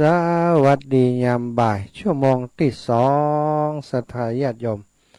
ได้พักสักกรรมก็มีแหงอู้ต่อ 2 ชั่วโมงเนาะจัดรายการธรรมะนี่มันแบบมีเวลาพักเบรกศรัทธาถ้าอูยาวเหยียดไป2 ชั่วโมงนี่มันจะกัดนะ มันต้องมีเวลาผ่อนคลายพ่องให้ศรัทธาญาติโยมได้ฟังเพลงเนาะดอกบัวบูชาเป็นเพลงที่ฟังแล้วมันม่วนใจคนที่มีจิตอาสาคนที่เสียสละนี่นะศรัทธาญาติโยมอย่างดอกบัวเหมือนกันเนาะเขาได้บูชาดอกบัวนี้เป็นดอกไม้ชนิดที่เพิ่นใช้บูชาคุณของพระพุทธเจ้าเกี่ยวข้องกับพระพุทธเจ้ามาตั้งแต่ประสูติตรัสรู้ปรินิพพานดอกบัวนี่ตอนประสูตินี่เนาะพุทธขึ้นมาพระองค์ได้เสด็จพระดำเนินไป7 9นี่นะอันนี้ก็เป็นพุทธาธิษฐานเป็นธรรมาธิษฐานหลายอย่างซ่อนอยู่ในหันศรัทธาดอกบัวบูชาเป็นเพลงที่อาตมาชอบฟังครั้งแรกที่ได้เงินเพลงนี้คือครูบาอาจารย์เพิ่นส่งมาฟังแล้วชอบใจ เข้ารายการชอบเอาเพลงนี้มาเปิดเพราะฟังแล้วมันได้ความหมายลึกซึ้งเนาะศรัทธาญาติโยมฟังก็คงจะเช่นเดียวกันมันเป็นคีตะธรรมคีตะนี่นะถ้าเป็นเพลงที่สนุกสนานเพลงอย่างอื่นนั้นมันก็บ่เหมาะที่จะมาเปิดรายการธรรมะอย่างที่เราฟังกันนี่ถ้าฟังเพลงอย่างอีเนี่ยจิตใจมันเหมือนกับได้ฟังธรรมะอย่างเดียวกันนะศรัทธาชั่วโมงที่2นี้ขออนุญาตประชาสัมพันธ์งานการของครูบาอาจารย์จิมเนอะศรัทธาญาติโยมพี่น้องทั้งหลายงานแรกก็เป็นงานของวิทยาลัยสงฆ์นครลำปางนะซึ่งสถานีวิทยุวิทยาลัยสงฆ์นครลำปางนี่ก็เปิ่นเมตตาเอ็นดูอาตมามาอยู่มาพัฒนาที่อุทยานธรรมพระสุนทรมุนีนี่หลวงปู่ก่อห้องผู้บริหารสถานีมาจาว่าท่านมหาจะจัดรายการทางวิทยุเมเวลาไหนให้เปิ่นพ่องก็ได้เวลา 19 ถึง 20 นาฬิกาและ20 ถึง 22 นาฬิกาก็เป็นเวลาที่ทางครูบาอาจารย์ขึ้นสีขาวเปิ่นจะได้จัดรายการส่งมาซึ่งตอนนี้ท่านอาจารย์พระมหาดร.บวรวิทย์ก็จัดอยู่ในช่วงนั้นแล้วก็เวลาช่วงอื่นๆเนาะเปิ่นก็เอื้อเฟื้อแบ่งปันให้กับครูบาอาจารย์ขึ้นสีขาวได้มาออกอากาศทางลำปางเจ้าลำปางก็ฟังกันแน่นหนาจากการที่ทางวิทยาลัยสงฆ์นครลำปางมีสถานีวิทยุแล้วก็เปิ่นเมตตามอบเวลาให้กับเครือข่ายคลื่นสีขาวโดยท่านผอ.สถานีท่านดร.จิรศักดิ์ปันลำแล้วก็ผอ.วิทยาลัยสงฆ์ท่านอาจารย์พระครูสิริธรรมบัณฑิตหรือว่าท่านอาจารย์ ศาสตราพศด็อกเตอร์เนาะมหาพานุวัตรซึ่งเปิ้นก็ได้มาจัดรายการโดยเฮาโดยสถาโดยอาตมาภาพตั้งสถานีวิทยุแห่งนี้ซึ่งวันนี้ท่านอาจารย์ความจริงเวลาขณะนี้เป็นเวลาของอาจารย์เปิ้นอาตมากับท่านพระครูอภิวัฒนวิกรมว่าขอถวายเวลา16 นาฬิกาถึง 17 นาฬิกากับครูบาอาจารย์ของอาตมาอันนี้ก็เปิ้นสอนอาตมาเนอะสถาที่ว่าครูบาอาจารย์หมายความว่าเปิ้นสอนอาตมาตอนที่อาตมาเรียนอยู่วิทยาลัยสงฆ์นครลำปางรัฐศาสตร์บัณฑิตตอนนั้นเนาะเปิ้นก็สอนวิชาตรรกศาสตร์อีกเปิ้นสอนม่วนแต่ต่อมาผู้อำนวยการคนเก่าเปิ้นได้ไปรับงานใหม่ที่ราชภัฏลำปางท่านอาจารย์พระครูสิริธรรมบัณฑิตก็มารับผิดชอบดูแลมหาวิทยาลัยสงฆ์ในฐานะผู้อำนวยการวิทยาลัยสงฆ์นครลำปางวันนี้ท่านอาจารย์เปิ้นติดภารกิจนะเป็นกิจสงฆ์นะเป็นศาสนกิจเป็นกิจสงฆ์ติดตามหลวงพ่อเจ้าคณะภาคไปมอบเกียรติบัตรไปมอบตราตั้งต่างๆให้กับคณะสงฆ์โดยให้กับมคณายกให้กับคนที่มีคุณอุปการในการพัฒนาทางพระพุทธศาสนาเนาะเป็นเจ้าหน้าที่นู่นนั่นนี่ในพื้นที่อำเภอแม่ทะแล้วก็อำเภอเมืองบางส่วนหลวงพ่อไปมอบที่วัดของหลวงพ่อเจ้าคณะอำเภอแม่ทะเนาะงานของท่านอาจารย์ท่านพระอาจารย์พระครูสิริธรรมบัณฑิตก็คืองานบุญกฐินเนอะสถากฐินร่มบุญสามัคคีราชมงคลล้านนาร่มบุญสามัคคีแสดงว่าร่วมกันเนาะร่วมกันราชมงคลล้านนาก็คือมหาวิทยาลัยเกษตรมงคลล้านนาเนี่ยอยู่บอกไก่จากวัดของท่านอาจารย์ก็คือวัดมิ่งเมืองมูลเลขที่152หมู่17ตำบลพิจัยอำเภอเมืองจังหวัดลำปางเปิ้นจะทอดถวายในวันที่29ตุลาพุทธศักราช2565เวลา 9 นาฬิกาศรัทธาญาติโยมทั้งหลายเนาะก็มีมหาวิทยาลัยเทคโนโลยีราชมงคลล้านนาเจิญจวนอาจารย์บุคลากรนักศึกษาผู้มีจิตศรัทธาเลื่อมใสในพระพุทธศาสนาร่วมแรงร่วมใจร่วมเป็นเจ้าภาพงานบุญทอดกฐินสามัคคีเพื่อนำปัจจัยดังกล่าวไปใช้ในการทำนุบำรุงวัดมิ่งเมืองมูลจังหวัดลำปางติดต่อสอบถามได้ร่วมบุญได้ที่ศูนย์วัฒนธรรมกองการศึกษามหาวิทยาลัยเทคโนโลยีราชมงคลล้านนาลำปางอันนี้เพิ่นก็มีเจ้าภาพลักเนาะมหาวิทยาลัยราชมงคลล้านนาก็ประชาสัมพันธ์ให้ศรัทธาญาติโยมด้วยพี่น้องหมู่เฮาด้วยครูบาอาจารย์ลูกศิษย์ลูกหาของท่านอาจารย์ดร.พระมหาพานุวัตรถือว่าท่านพระครูสิริธรรมบัณฑิตนะก็ประกาศแจ้งให้ท่านทั้งหลายทราบเนอะใครอยากจะร่วมบุญท่านอาจารย์อีแม่บ่ฮู้ว่าจะไปร่วมจะได้ฝากที่ท่านได้ก่อยินดีเนอะสถาเปิ้นมีเลขที่บัญชีนี่นะเลขที่บัญชีของเปิ้นติดต่อได้นะเลขที่บัญชีของเปิ้นเปิ้นสแกน QR โค้ดกะร่วมบุญได้ที่อย่างนี้มหาวิทยาลัยมงคล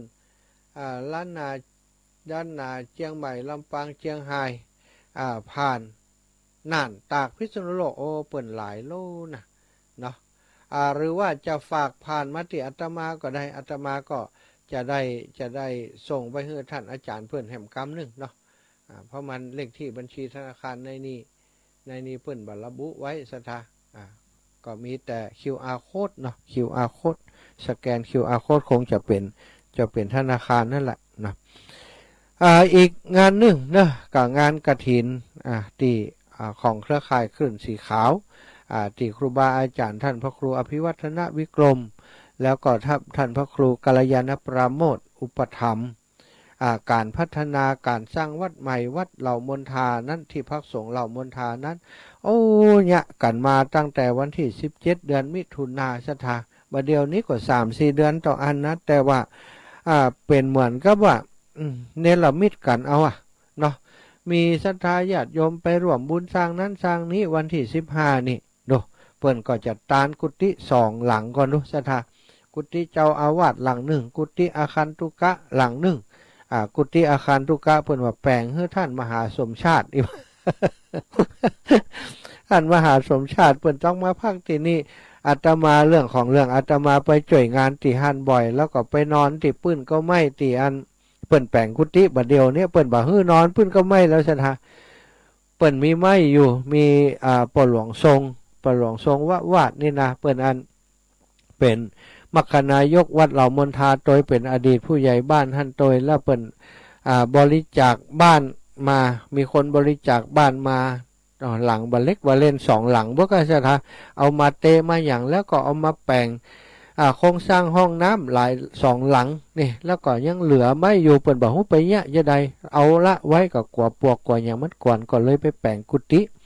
อาตมาว่าถ้าแปลงฮื้อตู้นี่แปลงไปใหญ่น่ะพอแปลงน้อยเดียวก็พอเน้ออีน่ะเอาไปเอามาเปิ้นเสียดายไหมเปิ้นแปลงหลังบันเล็กบันเล่นซะท่าก็เลยว่าโอ้ดีแล้วอ๋อแปลงแล้วก็ดีงามเพื่อครูบาอาจารย์พระสงฆ์องค์สังฆเจ้าเปิ่นมาพักมาอย่างโดยก็เป็นกุฏิอาคันตุกะไปเนออีปอเนออีเนาะก็จะได้เกิดประโยชน์เนาะศรัทธาญาติโยมจะฉลองในวันที่15-14นี่อาตมาจะไปปุ้นละเนอวัดเหล่ามนทาพี่น้องเหล่ามนทากบปะกันปุ้นนะ14จะไปนอนปุ้นเปิ่นนิมนต์ไว้แล้ว14ถ้าไป15เดี๋ยวจะบัดตันเปิ้นบัดตันกินข้าวต้มด้วยเปิ้นวันที่14ก็จะไปที่วัดเหล่ามนทาวันที่15จะตานกุฏินะตานกุฏิ2หลังแล้วก็ตานห้องน้ำแหม2 9ห้องซะท่านี่กฐินสามัคคีซึ่งกฐินสามัคคีของวัดเหล่ามนทานั้นจะร่วมกับการวางขอเชิญร่วมบุญทอดกฐินและวางศิลาฤกษ์ศาลาการประเรียนณที่พักสงฆ์วัดเหล่ามนทาหมู่ที่3ตำบลดอยหล่ออำเภอดอยหล่อจังหวัดเชียงใหม่วันที่12ตุลาคม2565เวลาทอดถวาย 13:39 นาทีเปิ้นก็ประกาศว่าเนื่องโดยที่พักสงฆ์วัดเหล่ามนทาได้เริ่มก่อสร้างมาตั้งแต่วันที่17เดือนมิถุนายน2565เพื่อเป็นสถานที่ประกอบพิธีทางพระพุทธศาสนาและเป็นส่วนรวมจิตใจของศรัทธาสาธุชนประชาชนทั่วไปโดยจะได้ทำการสร้างเสนาสนะถาวรวัตถุที่มั่นคงคือเหมาะสมกับการที่จะยกฐานะเป็นวัดในพระพุทธศาสนาสืบไปดังนั้นจึงมีผู้มีจิตศรัทธาร่วมกันบริจาคทุนทรัพย์โดยเครือข่ายการเผยแผ่พระธรรมของคณะสงฆ์คลื่นสีขาวทั่วทุกสารทิศตลอดจนศรัทธาประชาชนทั้งหลายทั่วไปทุกคนตั้งกุศลเจตนาในการทอดกฐินสามัคคีวางศิลาฤกษ์สร้างศาลาการประเรียนณที่พักสงฆ์เหล่ามนทาตามกำหนดการดังนี้วันที่5ถึงวันที่10ตุลาคม2565เป็นวันแต่งดาเตรียมสถานที่วันที่12ตุลาคม2565เป็นวันทอดกฐินและวางศิลาฤกษ์เวลา 8 นาฬิกาวันที่12นั่นนะจ๊ะเวลา 8 นาฬิกาถึง 12 นาฬิกาจะเปิดโอกาสให้ศรัทธาสาธุชนอีป่ออีแม่ทั้งหลายทำบุญตามอัธยาศัยและร่วมตอกไม้มงคลตามกุศลเจตนาเพื่อนจะมีที่ดินนะศรัทธาเพื่อนจะแบ่งเป็นตารางเมตรไผ่จะร่วมปูจาที่ดินเป็นตารางเมตรต่อใดก็ว่ากันไปแล้วก็ร่วมปูจาแล้วก็ปูจาเอาไม้มงคลเนาะไม้มงคลไม้ทองหลังไม้ซักทองไม้สะปะสะเป็ดเปิ้นจะไม่ขนุนไม่เป็นที่ล้วนแต่เป็นน้ำอันเป็นมงคลเนี่ยไปปักบนพื้นที่ที่เฮาปูจาเปิ้นหั่นน่ะศรัทธาตอกลักพร้อมกันเหมือนกับตอกเสาเข็มนี่นะเป็นไม้มงคลตอกลงไปตามกุศลเจตนาของศรัทธาญาติโยมเวลา 11 นาฬิกาถวายเพลพระสงฆ์เลี้ยงอาหารประชาชนแบบลงทานเวลา 12:30 นาฬิกาเริ่มแห่ต้นกฐินสามัคคีแต่ละสายบุญแต่ละแห่งแห่แผ่นศิลาฤกษ์เข้ามา ในบริเวณวัดเหล่ามนทาเวลา 13.30 ประกอบพิธีวางศิลาฤกษ์และทอดกฐินในโอกาสอันเป็นบุญกุศลแห่งการสร้างวัดใหม่และทอดกฐินพร้อมกับวางศิลาฤกษ์สร้างศาลาการประเรียนครั้งนี้จึงขอกราบนิมนต์พระสงฆ์องค์สังฆเจ้าครูบาอาจารย์เจ้าและศรัทธาญาติโยมพุทธศาสนิกชนทุกท่านได้ร่วมบุญดอกไม้ตอกไม้มงคลปฐมฤกษ์เป็นมหามงคลอันยิ่งใหญ่ในวันที่ 12 ตุลา 2565 นี้โดยกันขออำนวยพรเอาคุณพระศรีรัตนตรัยและสิ่งศักดิ์สิทธิ์ทั้งหลายตลอดจนพระสยามเทวาธิราชด้วยอำนาจเดชะเทวาอารักษ์ลุกขเทวดาภูมิเทวดาแม่ธรณีเจ้าติเจ้าตางคุณป่อคุณแม่จุงแผ่ไพศาลด้วยบุญญาธิการแห่งการฮือตานของท่านทั้งหลายจงเป็นพละวะปัจจัยส่งเสริมสนับสนุนฮือท่านทั้งหลายเศรษฐีใจบุญในทุนใจดีผู้มาร่วมงานทุกท่านจงมีอายุวันนะสุขะพละปฏิภาณธนสารตลอดกาลละนานเทินสาธุนี่เป็นกรรมที่ครูบาอาจารย์เพิ่นประกาศออกมาอ่านตามนี้ไปเลยเนาะได้เนื้อหาสาระได้ใจความดีมากศรัทธาอันนี้ก็คือกฐินของวัดเหล่ามนทานะที่ครูบาอาจารย์ในเครือข่ายก็คือท่านพระครูอภิวัฒนวิกรมท่านพระครู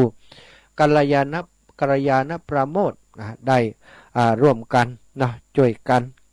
ช่วยกันสร้างกับพี่น้องศรัทธาญาติโยมก็มีเศรษฐีใจบุญในทุนใจดีหลายท่านด้วยกันมาอุปถัมภ์จะมาสร้างศาลาการประเรียนฮื้อ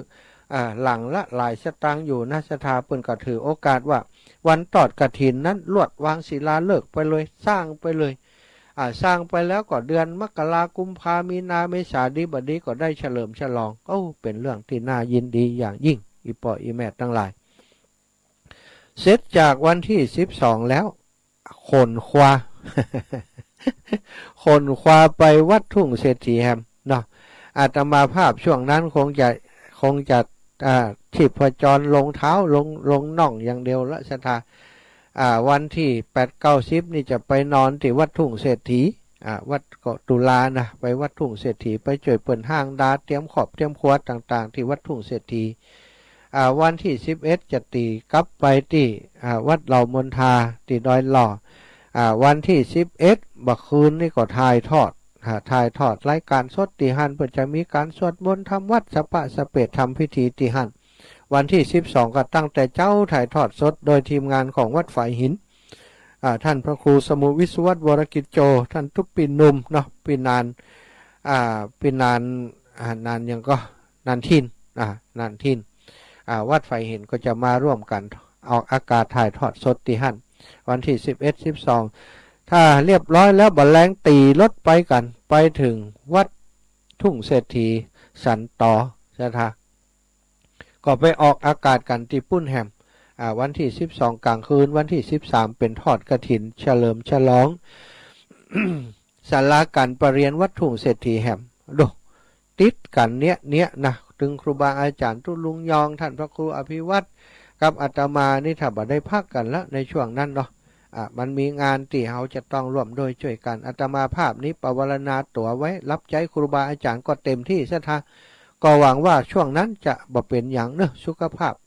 ต้องใส่ก็คงจะบ่เป็นอย่าง วันก่อนศรัทธาพี่น้องจังลำปางเดือดร้อนกันเนอะศรัทธาอาตมาบ่เข้ารายการวันหนึ่งมีคนมาเข้ารายการแตนแจ้งคือทราบว่าท่านอาจารย์สมชาติปุ้นละไปอยู่ห้องฉุกเฉิน ICU ไปอยู่ห้องฉุกเฉินเป็นอย่างนักกว่าใจนะเขาก็โทรมาหาเนาะเขาก็ตอนนั้นอาการมันเจ็บต้องขนาดนักศรัทธาเป็นโรคกระเพาะอาหารกระเพาะเรื้อรังเป็นโรคลำไส้สะปะสะเป็ดโรคของคนที่มันอดข้าวบ่อยกินข้าวบ่เป็นเวลานี่กะเป็นคนที่ทำงานบ่ดูแลเรื่องอาหารการกินเลยเคยกลายเป็นคนที่มีปัญหาเรื่องกระเพาะวันนั้นก็ปรากฏว่ากินอาหารพิษสักอย่างเนี่ยศรัทธาสุดท้ายมาพบต้องเข้าโรงพยาบาลดีว่าลูกบ่าวอยู่บ่ไกลเนาะพอมีอาการนักก็โทรไปหาลูกบ่าวมาครับก็ไปโรงพยาบาลแจ้งฮือกับท่านอาจารย์ปันแก้วมาจัดรายการแตนเพิ่นจัดรายการเพิ่นก็บอกว่าท่านมาไปโรงพยาบาล คนตั้งหลายก็โทรมาหาตึงแต่ว่าวันซืนเนี่ยต้องสายตึงบ่ค่อยว่างเลยจนได้ปิดโทรศัพท์นี่ที่ปิดนี่เพราะบอกว่าอย่างเงี้ยใดชะตาเขาก็กินยาสลึมสลืออูกะปากวิดหวามก็เลยบอกว่าปิดหนีดีกว่าเนาะแต่ก็ขอบคุณสถานที่เป็นห่วงนะสถานตั้งเชียงใหม่บางคนใดข่าวก็โทรมาหาเหมือนกันก็ต้องขอบคุณทุกท่านเนอะวันที่13เรียบร้อยแล้วก็กฐินอื่นๆนะสถานที่วัดอื่นอย่างก็มีเปลอประเติดแต่ก็ก่อยว่ากันใกล้ๆกันแล้วกันเนาะถ้าประกาศไปนักเดียวมันไก่อยู่นะส่วนของวัดเรามณฑา12วัดทุ่งเศรษฐี13ส่วนของอาตมาภาพเองนั้นจะเป็นวันที่5พฤศจิกาใกล้จะหมดฤดูกฐินแห่ม3วันสถาวันที่5พฤศจิกายนนี้ของอาตมาก็จะเอาไปช่วยวัดวาบ้านเกิดของตัวเก่าที่ตำบลเมืองปานอำเภอเมืองปานจังหวัดลำปางซึ่งเป็นวัดที่กุฏิมันยังบ่เรียบร้อยเด้อสถากุฏิสงฆ์หลังเก่านี่โอ้พระสงฆ์องค์สังฆเจ้าไปอยู่แล้วเปิ้นบ่สบายมันอากาศมันถ่ายเทบ่ค่อยสะดวกดีงามก็เลยว่าโอ้จะต้องไปแปลงให้ครูบาอาจารย์เปิ้นดีๆพระสงฆ์องค์สังฆเจ้ามาปฏิบัติหน้าที่เป็นเจ้าอาวาสท่านเปิ้นจะได้มีความสุขอยู่ที่เฮาเมินๆเนาะก็จะแปลงกุฏิสงฆ์แล้วก็ห้องน้ำก็ที่ผ่านมามันก็แปลงอย่างว่านะสมัยก่อนแปลงเปิ้นก็แปลงขวางที่ขวางตั้งก็เลยว่าจะจัดระเบียบให้ใหม่แปลงห้องน้ำสัก2หลังสักห้องละสัก10หลังละสัก10ห้องเนาะหลังละสัก10ห้องตอนนี้สถานที่มีแล้วก็หลังจากประเดี๋ยวนี้ก็คือหลังจากกฐินแล้วก็จะเริ่มให้เปิดได้แปลงห้องน้ำแปลงกุฏิท่านเจ้าอาวาสแห่งใหม่ที่วัดตรงโป่งหั่นเนาะอันนี้ก็เป็นเหตุผลที่จำเป็นจะต้องทอดกฐินสามัคคีเอาเป็นทุนสำรองก่อนแรกไว้เพื่อว่าโอ้ถ้าบ่มีเจ้าภาพเจ้าศรัทธาเพิ่นเป็นลักเป็นเก้าแปลงกุฏิอย่างต่างๆนั้นเฮาก็จะอาศัยก่อยยะไปกำน้อยจากศรัทธาญาติโยมที่เพิ่นเมตตาได้ให้หอมปัจจัยมาเนาะ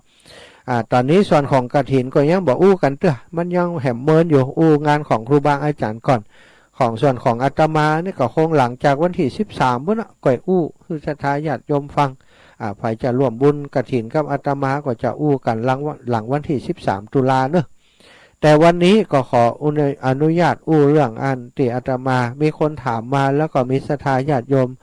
ได้ให้หอมมานักเหมือนกันว่าอาจารย์ไว้แปลงศาลาที่ไหนนะบัจเจศาลาเป็นอาคารอเนกประสงค์โรงเรียนบ้านทุ่งโป่งซึ่งใจร่วมกันกับวัดทุ่งโป่งศรัทธา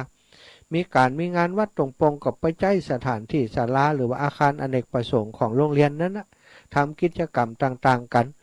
บางเตือก็เป็นที่ต้อนรับครับสู่ดูแลแขกผู้มีเกียรติที่มาร่วมงานวัดไปตั้งกับข้าวกับปลากันที่หั่นนะแล้วก็ที่โรงเรียนก็ได้ใช้ประโยชน์นักเป็นที่ประชุมของนักเรียนเป็นที่ประชุมของผู้ปกครองเป็นที่ทำกิจกรรมของโรงเรียนในกิจกรรมวันแม่ก็ดีวันปอกก็ดีวันสำคัญทางศาสนาต่างๆตลอดถึงเป็นที่ประชุมของพี่น้องเจ้าบ้านเวลามีงานประชุมที่วัดบ่ได้ไปประชุมที่หั่นนี่แล้วที่สำคัญทุกวันได้ใจประโยชน์คือละอ่อนไปกินข้าวกลางวันที่หั่นเป็นโรงอาหารของละอ่อนไปในตัวปัญหาของอาคารอเนกประสงค์หลังนี้สร้างมา40ปีอีปออีแม่ทั้งหลาย40กว่าปีบางพ่องนี่โอ้อายุป50ปลายแล้วบอกว่าบก่อนผมก็เฮียนอยู่นี่ผมก็ใจอาคารหลังเนี้ยท่านอาจารย์นี่นะปัญหาของมัน40ปีหลังคามันมุงหลังคามันเมินสถาอีปอยแม่กระเบื้องมันอย่างหนาก็จริงแต่ว่ามันเมินเนาะมันก็กรอบมันก็แตกผ่านการโดนบ่เฮ็บมาหลายรอบแล้วมันก็มีหัวมีอย่างฝนสาดเข้ามาก็โอ้เปียกปอนไปหมดแล้วมันหัวและอีกอย่างหนึ่งก็มีนกกอแก่นี่มันไปอาศัยอยู่นกพิราบเนี่ยไปอาศัยอยู่บนเทิงบนหลังคาเพราะมันบ่มีเพดานสถาเปิ่นเอาสแลมมากั้นมาเขิงไว้ก็กลายเป็นว่าซ้ำเหมาะ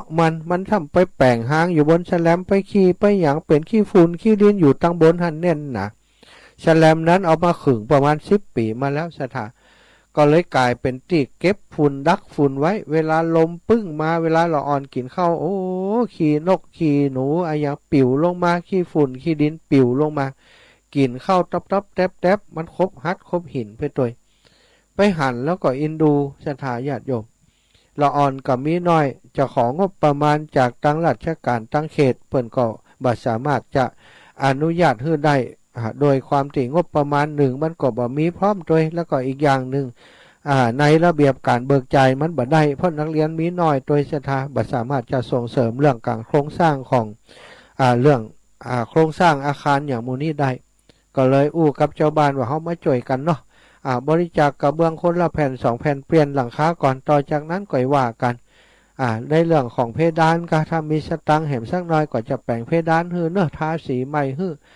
ทำฮือปรับปรุงฮือมันเป็นอาคารที่งดงามฮือเป็นอาคารที่ใช้ประโยชน์เหมาะกับการที่มันเป็นศูนย์รวมของการจัดกิจกรรมของโรงเรียนและของหมู่บ้านอันนี้ก็ได้อู้กันไปก็หลังจากที่ประชุมกับพี่น้องเจ้าบ้านแล้วเจ้าบ้านก็ช่วยกันคนละแผ่น2แผ่นใช้กระเบื้องอยู่ปันก็เข้า100 กว่าแผ่นเนาะก็ซื้อไปปัน1 สถา ก็ปรากฏว่ามีศรัทธาญาติโยมเนาะหลังจากที่อาตมาได้อู้ได้จ่าไปเปิ้นทราบข่าวทั้งวิทยุก็ดีทราบข่าวทั้ง Facebook ที่อาตมาลงไปก็ดีเปิ้นก็ให้ก็ห้อมกันมานักหลายอยู่ศรัทธาวันนี้ก็ห้อมเข้ามาแหมเนาะตะกี้นี้มีโยมป่อท่านอาจารย์ทวีท่านอาจารย์ทวีครับอันโยมแม่โยมแม่อย่างขอพอกำเนอะท่านอาจารย์ทวีท่านอาจารย์ทวีกับโยมแม่อมพรบุญหมื่นโอนปัจจัยมาร่วมบุญในครั้งนี้แหม1,000 บาท 1,000 บาทเป็นค่ากระเบื้องแหม200 บาทถวายไว้เป็นการใช้จ่ายให้อาตมาเป็นการน้ำกาไฟขอบคุณนะโยมปอครูทวีกับโยมแม่อมพรบุญหมื่นพร้อมกับครอบครัวลูกหลานของเพื่อนที่ได้เมตตาเนาะมอบเพื่อนางลุจิมาศนะครับเหมาะมันเป็นคนโอนมาให้ตะกี้เนาะก็ขอบคุณเนอะคุณลุจิมาศขอบคุณนักก็มีศรัทธาญาติโยมตั้งเมืองฝางหลายท่านด้วยกันเนาะก็ที่เปิ้นรวมโดยช่วยกันเมตตาช่วยเหลืออาตมาในครั้งนี้ก็ประกาศไปแล้วก็มีอย่างโยมแม่จงดีนี่โอนมาให้หลายรอบแล้วกระสายของโยมแม่จงดีพี่น้องเมืองฝางนี้ได้เป็นถ้านับเป็นตัวเลขก็ 4-5 ปันนะใช่ไหมเป็นกระเบื้องก็ได้ไปหลายแผ่นเนาะตั้งในเวียงลำปางนี่ก็มีนักมีหลายก็ต้องขอบคุณวันพรุ่งวันที่10นี้อาตมาจะเอาตาลเหี่ยก่อนเป็นตาลเป็ดตะพีสถาตาลกระเบื้องเอากระเบื้องเนี้ยเป็นอย่างสำรับเนี่ยค่ะสำรับตาลเป็ดตะพีคงจะเป็นประโยชน์อย่างนักหนาเหมือนกันเพราะกระเบื้องนี้เอาไปมุงหลังคาเนาะเกิดห่มเกิดเงาคนที่เขาตานไปคือเปิ่นแล้วเปิ่นจะได้มีห่มมีเงามีปราสาทอยู่อาศัยในสวรรค์เมืองฟ้าที่เขาบาหารนี่เท่านะจะทาบุญกุศลที่เขาทำไว้นี้ตานเอาไปปนาเขาก็ได้บุญของเขาได้ความร่มความเย็นตานไปเหือญาติพี่น้องทั้งหลายที่เปิ่นล่วงลับไปนาเปิ่นก็จะได้อยู่ที่ห่มที่เย็นที่บังที่เงามีความสุขสงบร่มเย็นศรัทธาญาติโยมที่ให้หอมมาอาตมาก็ประกาศไปให้ทราบหลายท่านแล้วอนุโมทนาไปหลายรอบแล้วเหมือนกันเนาะก็ต้องขอบคุณทุกท่านทุกคนแหละนะที่ไปร่วมด้วยช่วยกันในครั้งนี้อาตมาเองนั้นถ้าบ่มีศรัทธาอีพ่ออีแม่ตั้งแต่งานที่เดินธรรมะยัตตาเพื่อการศึกษามาก็ดีเนี่ยงานอย่างต่างๆนี้ก็คงเป็นไปบ่ได้ที่จะมีความสำเร็จเนาะแต่ว่านี้ที่เพิ่มเติมมาเนี่ยขออนุญาตก่อนแล้วกันเนาะคุณพบกับคุณกัลยาติแก้วนี่200แม่อินทนินสีติ200แม่อินทนินตานไปหาปอแสงสีตินายเกี้ยวนายเกี้ยวสีตินายแม่สุสิงห์คำแล้วก็เอกกำพลสิงห์คำนะอันนี้เปิ่นตานไปเหือเนอะอันนี้ตะวาก็ได้ประกาศไปโยมแม่ตอมแก้วแพะหนองแดงอีแม่นี่หอมเรื่องอื่นบ่มีกระเบื้องเนาะอีแม่หอมไปวัดเหล่ามณฑา50 บาทสถาบันธรรมาภิวัตร50 บาทแล้วก็ไปวัดทุ่งตอง100 บาทอนุโมทนาบุญให้อีแม่ตยแม่ทองคำใจวินอุทิศไปให้พ่อป่าแม่ฟองนางสาวมอนกองวง100 บาทแม่ทองสายกองวงอุทิศไปให้ปอดีแม่บัวคำกองวง100 บาทนี้เจ้าลำปางเนอะอันสายแม่สีทรก็มีแม่อัมพรคำวินิจ50 บาทแม่ลำจวนสุนันตะ100 บาทแม่สีพันปันดอนแหม50 บาทแม่สีบานดอกสร้อย100แม่ยายสุคำใจคำลือ100คุณสุทินจำปาวาดบ้านกาด 300เนาะสายแม่สีทอนนี่แม่สีทอนเป็นจิต300นางสาวลักษณ์อภิวงศ์200แม่จันแก้วกอบคำปัน100แม่นงเพียรศิลป์200แม่สมใจมา50แม่อุ้ยน้อย50แม่สีลาวลี100ก็ต้องอนุโมทนากับศรัทธาญาติโยมเนอะอาจจะประกาศหมดเดี๋ยวจะกวนเวลาศรัทธาญาติโยมจะได้อู้เรื่องอื่นสักเล็กสักน้อยเนาะตอนนี้ขออนุญาตพอเวลา โอ้34 นาทีแล้วศรัทธาญาติโยมทั้งหลายเนาะวันนี้ก็ต้องขอบคุณนะตั้งอีปออีแม่ติดตามรับฟังรายการได้ตะกี้แซวกันเล่นบ่ได้ว่าโอ้บางครั้งบางทีจัดรายการนี่ก็อู้คนเดียวนี่บอกโอ้มีไผฟังก่ออีนะ เปิ้นก็แจ้งบอกว่าฟังกาบ่ใจอู้คนเดียวแล้วอีแม่ฟังตั้งแต่เจ้ามาละอีนะบางผ่องเปิ้นก็ฟังอีปออันปอน้อยบุญปั่นมโนครว่าโอ้ทั้งเพศก็ฟังนะบ่เดียวนี้จุ่มกันอยู่ 3-4 คน ขอบคุณศรัทธาพี่น้องทั้งหลายเนาะก็เป็นตาดิม่วนนะคนอูก็อยู่แหมตีคนฟังก็อยู่แหมตีมันก็ตลกดีเหมือนกันเนอะเฮาอูนี่ก็กึดไปเอาละอย่างปนน้อยบุญปั่นเปิ้นโทรมาตะกี้เปิ้นบอกว่า4-5 คนเฮาก็นึกว่าจะแวดวงกันอยู่ติดเต็มปื้นบ้านนั่นนะตัวปนน้อยนี่ฮู้จักเปิ้นดีปนน้อยนี่ไปที่ไหนเนาะมันจืดศรัทธาญาติโยมแต่งเนื้อแต่งตัวดูดีดูรูปหล่ออายุ70-80นี่แต่งตัวนี่ตันสมัยอย่างคนรุ่นใหม่เลยเสื้อเข้าในใส่ซับในเหี่ยเรียบร้อยเนาะตึงอีปออีแม่ไปที่ไหนขี่รถคนกัน2 คนผัวเมีย รถคนกันมาซ้อนกันครับแล้วนะเป็นคนที่แข็งแรงปน้อยบุญปั่นมโนครปุ๊ดอยู่เมืองฝางวุ้นเนอะศรัทธาญาติโยมอาตมากับเมืองฝางนี่อู้ถึงกันบ่อยเพราะอย่างมีญาติพี่น้องอยู่ปุ้นด้วยนะแล้วอีกอย่างหนึ่งเนี่ยไปทางเมืองฝางนี่มันไปหู้จักเปิ่นนักศรัทธาครูบาอาจารย์เปิ่นก็เมตตาหลวงพ่อพระครูสุจิตานุรักษ์นี่เมตตาอาตมามากมีการมีงานที่ปุ้นก็เรียกใจมาหามาช่วยพ่อจิ้มเล่อีนะไปละถ้าเปิ่นสั่งก็ไปละแล้วก็ศรัทธาญาติโยมทางปุ้นก็หู้จักกันนักกันหลายโยมแม่จงดีป่อหมออินทรโยมเป๋และพี่พันธ์เคยโยมแม่บัวพัดนะแม่จันทร์ศรีอย่างเงี้ยแม่เปรมจิตหมู่นี้ก็อยู่ทางเมืองฝางเนาะโยมแม่มาลิวันโยมแม่ประพันธ์หมู่นี้แล้วก็มีญาติพี่น้องอยู่ที่บ้านสันทรายคลองน้อยนะสันทรายคลองน้อยบ้านป่าไผ่ป่าพึ่งอย่างหูแถวนั้นก็มีญาติพี่น้องอยู่ไปก็ไปแวะหาเขาเนาะแล้วก็บัดเดี๋ยวนี้ก็มีญาติโยมน้องสาวที่เพิ่นมาทำงานอยู่ที่ลำปางแม่เพิ่นอยู่ที่เมืองฝางเวลาไปเมืองฝางก็ไปเยี่ยมเอาของฝากไปแวะพี่น้องบ้านห้วยงูก็เป็นถือว่าเป็นญาติกันแล้วตอนนี้นะพี่น้องทางบ้านห้วยงูวัดห้วยงูเนี่ยเพราะมีญาติธรรมที่อุปถากอาตมาอยู่แถวบ้านห้วยงูหลายตั้นด้วยกันก็แปลกดีไปอยู่ทางปุ้นไปแอวทางปุ้นไปหาศรัทธาทางปุ้นเหมือนกับไปบ้านตัวเก่ากับบ่ปานศรัทธาญาติโยมมันเป็นเรื่องแปลกเหมือนกันนะบุญวาสนาของคนเฮาเนี่ยเฮาบ่ฮู้เนาะจัดก่อนจัดได้เฮาได้เกิดมาพบปะกันก็บ่ฮู้กี่จัดที่เฮาเกิดมานะมันเป็นสิ่งที่เหนือความคาดหมายการที่อาตมานี่ได้มาเป็นพระสงฆ์องค์สังฆเจ้าแล้วมาทำหน้าที่จัดให้การอู้ธรรมะให้ศรัทธาญาติโยมฟังนี่ก็เป็นเรื่องที่เหนือความคาดหมายของอาตมาเหมือนกันนะมันเป็นวาสนาที่เขาบ่ฮู้ศรัทธาอาตมาบ่ถ้าอู้ไปแล้วนะบวชครั้งนี้ก็หวังว่าแค่ช่วยโรงเรียนบ้านถุงโป่งโรงเรียนของอาตมาต่ออันละถ้าช่วยได้หมออันอาตมาก็ดีใจเต็มที่แล้วก็ช่วยได้ทุกปีที่ผ่านมาและที่สำคัญก็คือนอกจากช่วยโรงเรียนแล้วยังมีโอกาสได้มารับใช้ครูบาอาจารย์ได้มาพบปะกับศรัทธาสาธุชนคนเฒ่าคนแก่อีปออีแม่ตั้งหลายแห่งซ้ำไปบ่ปอเปิ้นได้เมตตาอาตมาเหมือนลูกเหมือนเต้าเหมือนลูกเหมือนหลานเปิ้นมาฮักมาชอบเฮามาศรัทธาเลื่อมใสในตัวเฮาที่เฮาได้เสียสละกับสังคมนี้มันเกิดความปลื้มใจเกิดความดีใจว่ามันเป็นบุญของเฮารู้ที่ได้เกิดมาในชาตินี้ได้มาบวชเป็นพระสงฆ์องค์สังฆเจ้าแล้วก็ศรัทธาญาติโยมเปิ้นให้ความเคารพนับถืออาตมาบ่ได้คิดว่าอาตมาเก่งอาตมาดีแต่ประการใดนะแต่ยอมรับอยู่อย่างว่าคงจะเป็นบุญนะเก่งนี่บ่เก่งดีนี่ก็บ่จะดีเลิศกว่าครูบาอาจารย์ที่ศรัทธาญาติโยมเคารพนับถือเปิ้นอยู่แต่บุญที่เขาบ่หารนี่จัดก่อนบ่ได้บ่ว่าอาจจะเป็นลูกศิษย์ลูกหาเป็นครูบาอาจารย์เคยทำงานโดยมา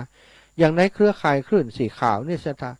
มาพบมาปะกันแล้วมันเหมือนก็บ่ต้องอู้กันเลยถึงวันนี้นะอย่างอาตมากับครูบาอาจารย์นี่แทบจะไม่ได้อู้กันแต่เข้าใจกันฮู้ว่าครูบาอาจารย์คิดจะใดเฮาคิดจะใดจิตใจมันเหมือนกันจิตใจมันจิตอาสาจิตใจมันเสียสละอย่างเดียวกันครูบาอาจารย์ของอาตมาอย่างท่านพระครูอภิวัฒนวิกรมเนี่ยเปิ่นทำงานจนป้อมมีเวลาว่างเพื่อตัวเก่าเลยสถา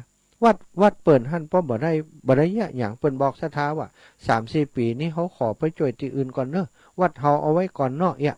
มีที่ไหนสถาที่กึดอย่างอีมีแต่ว่าจะคุเข้าองค์ถ้าเป็นตนที่บ่มีเมตตาเป็นตนที่หวังประโยชน์แต่ส่วนตัวเนี่ยเปิ่นก็เนี่ยกับวัดเปิ่นงามกับวัดเปิ่นบัดเดียวนี้ก็ยังบ่มีอย่างที่เรียบร้อยกำเตือแต่ไปจ่วยที่อื่นเนี่ยพระครูกัลยาณปราโมทย์ก็ดีหลวงปู่ดอยก็ดีสถาทุกรูปทุกองค์ที่อาตมาฮู้จักนี่นะเปิ้นทำงานเพื่อส่วนรวมไปนะส่วนตัวของเปิ้นเนี่ยวัดวาของเปิ้นนี้ก่อยทำไปบ่เดือดร้อนเนี่ยไปจ่วยคนอื่นเอาเป็นหลักก่อนอันนี้คืออาตมาหันแล้วมันรู้สึกว่าประทับใจแล้วที่ 2-3 วันที่ผ่านมาอาตมาได้อู้จ๋าเกี่ยวกับเรื่องงานที่อาตมาจะทำอยู่เรื่องหนึ่งได้รับการตอบรับได้รับการสนใจได้รับการสนับสนุนจากศรัทธาญาติโยมนักหลายพ่องๆก็โทรมา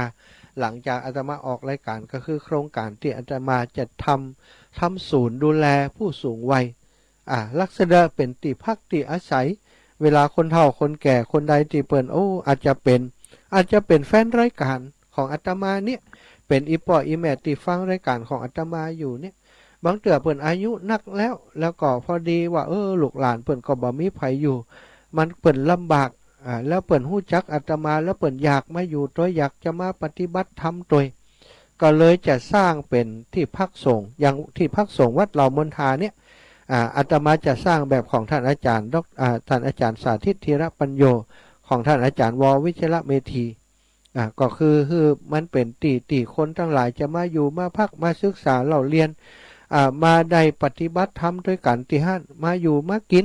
เหมือนกับมาอยู่บ้านตัวเก่านะอาตมาจะสร้างเป็นไร่อิงธรรมนี่นะตั้งชื่อว่าที่พักสงฆ์ไร่อิงธรรมมีกิจกรรมที่จะทำก็คือดูแลฟื้นฟูผู้ป่วย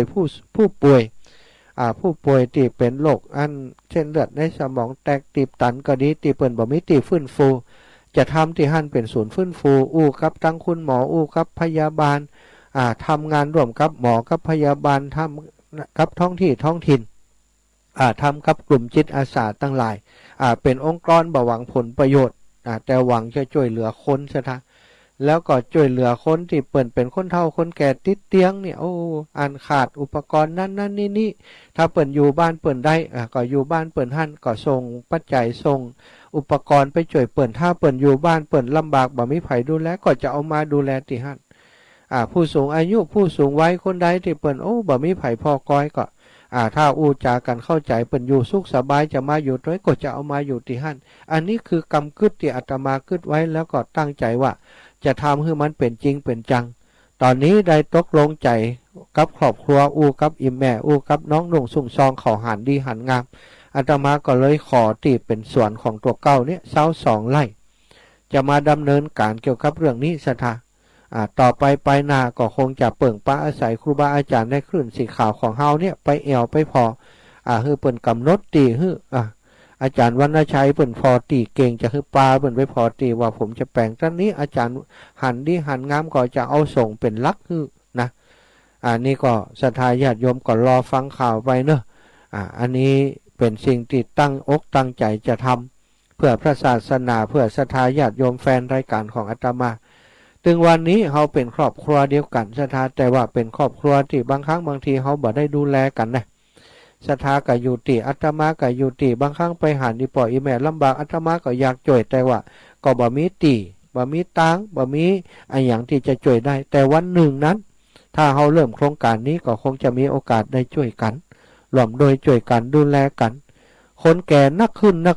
ลูกหลานซ้ำน้อยลงไปคนที่ดูแลคนเฒ่าคนแก่ก็มีน้อยลงไปศรัทธาบางคนเนี่ยมีคนทำงานอยู่ในครอบครัวหันเหี่ยคนเนี่ยเวลามีคนเจ็บป่วยอยู่ในบ้านจำเป็นบ่ได้ทำงานด้วยกันบ่มีรายได้ด้วยกันไปอันนี้มันเป็นความลำบากอาตมาก็เลยคิดว่าถ้าสามารถช่วยเหลือเปิ้นตรงนี้ได้ คงจะเป็นบุญเป็นกุศลอย่างใหญ่หลวงที่เกิดมาจากนี้ได้มีโอกาสช่วยเหลือคนหวังไว้อย่างอันเนอะศรัทธาญาติโยมคิดว่าความฝันความหวังที่อยากจะช่วยสังคมของอาตมานี้คงจะเป็นจริงได้เพราะเฮาได้ทำงานกับครูบาอาจารย์ที่เป็นคนที่มีจิตใจเมตตาเช่นเดียวกันศรัทธาญาติโยมที่ฟังรายการหมู่เฮาทั้งหลายก็เหมือนกันเวลาจะเนี่ยอย่างสิ่งดีสิ่งงามก็จะได้ช่วยกันต่อไปเนาะเอาแล้วเนอะศรัทธาญาติโยมวันนี้ก็ได้จ่าปกิณกะไปหลายเรื่องหลายเล่าชั่วโมงที่1ก็ได้ไปในเรื่องของช่วงเข้าพรรษาเปิ่นปฏิบัติธรรมกันเนาะคนที่ปฏิบัติธรรมจริงจังก็ได้มรรคผลนิพพานไปคนที่สั่งสมปุญญาบารมีก็ยากกันไปบัดเดี๋ยวนี้ชั่วโมงที่2บัดเดี๋ยวนี้ก็ได้กันถึงงานการของครูบาอาจารย์กฐินที่วัดมิ่งมงคลของท่านพระอาจารย์พระครูสิริธรรมบัณฑิตผอ.วิทยาลัยสงฆ์วันที่29ตุลาเนอะกฐินของวัดเหล่ามนทาวันที่12ลวดได้วางศิลาฤกษ์โดยศรัทธาวางศิลาฤกษ์ศาลาการประเรียนแล้วก็วันที่13กฐินของวัดทุ่งเศรษฐีเนาะมีการฉลองศาลาการประเรียนหลังไม้โดยส่วนของอาตมาก็เปตพีวันที่10ที่จะถึงนี้จะตานกระเบื้อง1ปันแผ่นเพื่อกับวัดตรงโป่งเอาไปแปลงซ่อมแซมอาคารอเนกประสงค์ของหมู่บ้านที่โรงเรียนบ้านทุ่งโป่งเนาะศรัทธาญาติโยมจะร่วมบุญตรงไหนก็ตามอัธยาศัยของท่านทั้งหลายเนอะเอาละแบ่งเวลาคือศรัทธาได้โทรมาพ่อง08088444173เนอะ08088444173โยมแม่สายทองฟังอยู่โยมแม่สายทองมีอย่างมาแบ่งปันเนอะโทรเข้ามาได้เลยโยมปี้พิษสมัยวิไลศักดิ์สุริโยดรเนาะอยู่ตังแม่เลียมโยมปี้ฟังอยู่โยมแม่สีทอนจมฟองบ้านป่าไผ่สันกำแพงเนอะพี่น้องบ้านป่าไผ่พี่น้องสันน้ำเองพี่น้องตังดอยสะเก็ดโยมแม่ชื่นใจไพวันได้ฟังอยู่ก็จ้าดอยสะเก็ดตังพุ่นเนอะตังพูดวัดฝ่ายหินก็ดีจอมต้องก็ดีฟังจากที่ไหนตะกี้ตังเมืองฝางโทรมาแล้วเนาะตังลำปางดับปิงเฮ้ยตังลำปางได้ฟังก็จ้าบ่แน่ใจเนอะบางทีตังลำปางอาจจะบ่ออนแอร์หรือว่าออกอากาศก็ได้เนาะเลยบ่ได้ยินเสียงไผ่โทรมาเนาะตังลำปางนี่นะ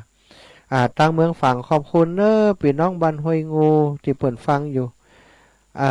แม่เปิ้ลจอมทองเจริญปอนโยมแม่นมัสการเจ้าจากหลักการแม่สาวอำเภอแม่อายเจ้าโอ้แม่สาวแม่อายกาสาธุแม่จันสมเจ้าแม่จันสมเนาะ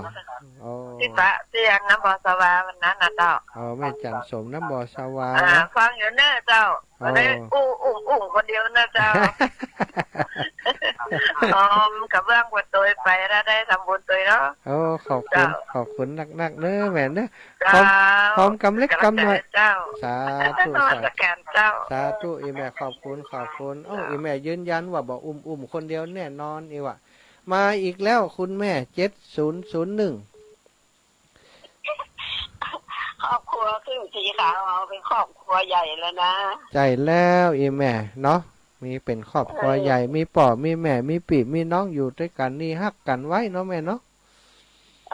ห่วงหาอะไรทุกตนทุกองค์ทุกคนเลยมันผูกพันกันตัวไปลึกตัวนี่ก็อินดูเบิ่นน่ะนะแต่ไหนอีแม่เขากึดบอกว่ามันเป็นความกึดที่อาจจะเป็นกำกึดของอีปออีแม่เขาตัวของเฮาตัวที่มันกึดอยากจะดูแลกันเนี่ยนะดีถ้ามีคนตั้งให้คนนี่มันก็ตัวกันมาลุ่มนักะจะเอาครูบาอาจารย์เนาะเป็นเก้าเขาจะเป็นคนทำงานฮือแม่เขาก็เป็นคนทำงานเนาะความคิดดีที่สุดแม่หันตัวเจ้าท่านอาจารย์สาธิตก็100%เดี๋ยวนี้หนังนักฮือแล้วท่านอาจารย์สาธิตนะจะเอาคณะสงฆ์ของงานมูลนิธิโพธิยาลัยเชียงใหม่โดยท่านอาจารย์ดร.วิชิตโดยมาจ่วยงานครั้งนี้แม่เขาว่าทางงานอย่างอีมันก็สำเร็จกันเนาะแม่เนาะสำเร็จแน่นอนครูบาอาจารย์ตนบุญดึงนั้นนะเฮานี่ตัวน้อยๆนั่นเนาะ มันได้ตีดินแล้วอีนะเขาก็ลงแรกประขามแล้วมันก็มากันโลดๆเลย ติดดินมิดแล้ววันเดี๋ยวนี้วางศิลาฤกษ์อย่างเดียวเอาครูบาอาจารย์ไปจี้อย่างเดียวนะจบเลย ดีให้มันเป็นกับหูผลแล้วนะ สาธุแม่วันที่5นี่หู้ผล5พฤศจิกายนนี่หู้ผลแน่นอน เจ้าแม่ก็สาธุตัวเด้อ สาธุแม่บุญรักษาแม่เนอ เจ้ารักษาเป็นกันตึงหมู่เนี่ย เจ้าสาธุตึงหมู่ตึงจูบุญรักษาเนอแม่จันทร์ศรีสุขาโอ้แซวตึงบันไดโทรมาแล้วนี่ฮะเขาอู้ถึงกะฝนตกเนออีแม่จันทร์ศรีฝนตกเนอระวังนะ ฝนตก เนี่ยกะ ตกอยู่ท่านก็ตก ก็เพศตกอ่ะเดี๋ยวก็ตกกับเมียงฝัง จะมีฝนแด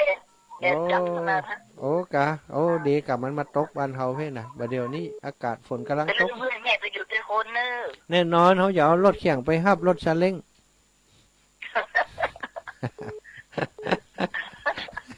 รถยังก็ไปคันนี้มันไปถึงเต้อ นะเอาซาเล้งไปฮับอีแม่ไก่แม่บ่ซื้อรถเฮาอ่ะถ้าอีแม่ซื้อรถเฮาก็เอารถอีแม่ไปฮับกะอีแม่บ่ซื้อรถเฮาเอาซาเล้งที่เฮามีไปฮับ โยมแม่ก็มีรถมีตังค์ซื้อ มีตังค์ชื่อมีใจฮื้อกันก็พอ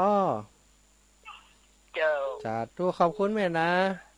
เจ้า เจ้า ไว้ ปัน กับ กัน เจ้า คงหน่อยเจริญปอนโอโยมแม่นวลเทพเสด็จหายไปเสร็จแล้วแม่6359เกยหันเบอร์นี้ไผจ้า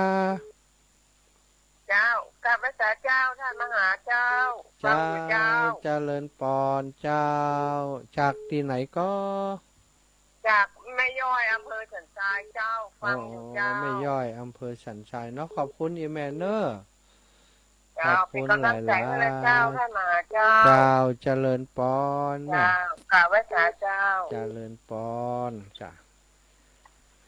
แม่นวลเทพเสด็จเนอโยมแม่มะลิวันที่ติดต่อมาตังแหมเบอร์1เนอะอีแม่ติดต่อมาตังเบอร์0808844173เพ่นเนอะเบอร์นั้นครับบ่ได้เพราะไลฟ์สดอยู่เจริญปอนโยมแม่นวลอีแม่ เจ้าแม่มาไปเช็ดเมียงมาเปิดโอ้เป็นวันทันเอาไว้กลางกัน นั่นบ่เอาวิทยุไปตวยน่ะ วันได้ไฟมันนี่จะยิ่งติดเสียบไฟนี่นะมันเสียงทานเฮ้ย โอ้เจ้าแม่เปลี่ยงท่านกะถ้าวิทยุติเป็นท่านเพราะเปลี่ยงแล้วไหมล่ะ เอามาเสียบเนี่ยฟังเนี่ยเดี๋ยวว่าเปิดฟังโอ้ท่านออกลูกออกรายการกันนี่เนาะ ลูกวันพัดไก่แม่จำไว้กะ แม่ก็ลืมนะวันนี้ เขียนตัวใหญ่ ๆนึงพอเปิดจริงมาอาบน้ำแล้วมาเปิดทอ ๆ โห โอ้ เป็นว่าลูกออกรายการก็จบแม่จะแม่ได้ยิน สาธุขอบคุณแม่นะ เจ้าแล้วก็เห็นลูกไม่ได้ กระถินลูกวันที่5พฤศจิกายนพุ่นนี่แม่หลังครูบาอาจารย์หมดอ่ะ เมินเนาะเมินอยู่เนาะ เหมือนอยู่ของครูบาอาจารย์ก่อน แม่ค่อยโอนไปเนาะ ว่าฟังเตี้ยฟังกันเนอะสา ถ้า ธุ แม่ฟังแม่โอนไม่รวดโอนดึงอันอย่างน่ะรวมชื่อที่ดิน สถาบันเนาะเจ้าแม่ได้สาธุนะแม่เนอะ เมินอยู่เนาะ เจ้าบุ ต้อง ญ จัดการเงินแม่ชอบจัดการก่อน โอ้ก้อยชอบไปเจ้า คันที่แม่มาจะโอนนะขู่กันเธอเนี่ยเป็นว่าเมินอยู่ปล่อยโอนเอาเนาะ เจ้าแม่สาธุเนอะ จ้า อีแม่ลืมหยังไว้บนหิงบนหอ อีแม่ลืมไปอย่าง7011นี่7001นี่ลืมปิดโทรศัพท์เหรอกะลืมแน่นอนโยมแม่มันข้างมานี่เนอะ7001นี่กำลังวางสายโอ้มันข้างโทรศัพท์ข้างโล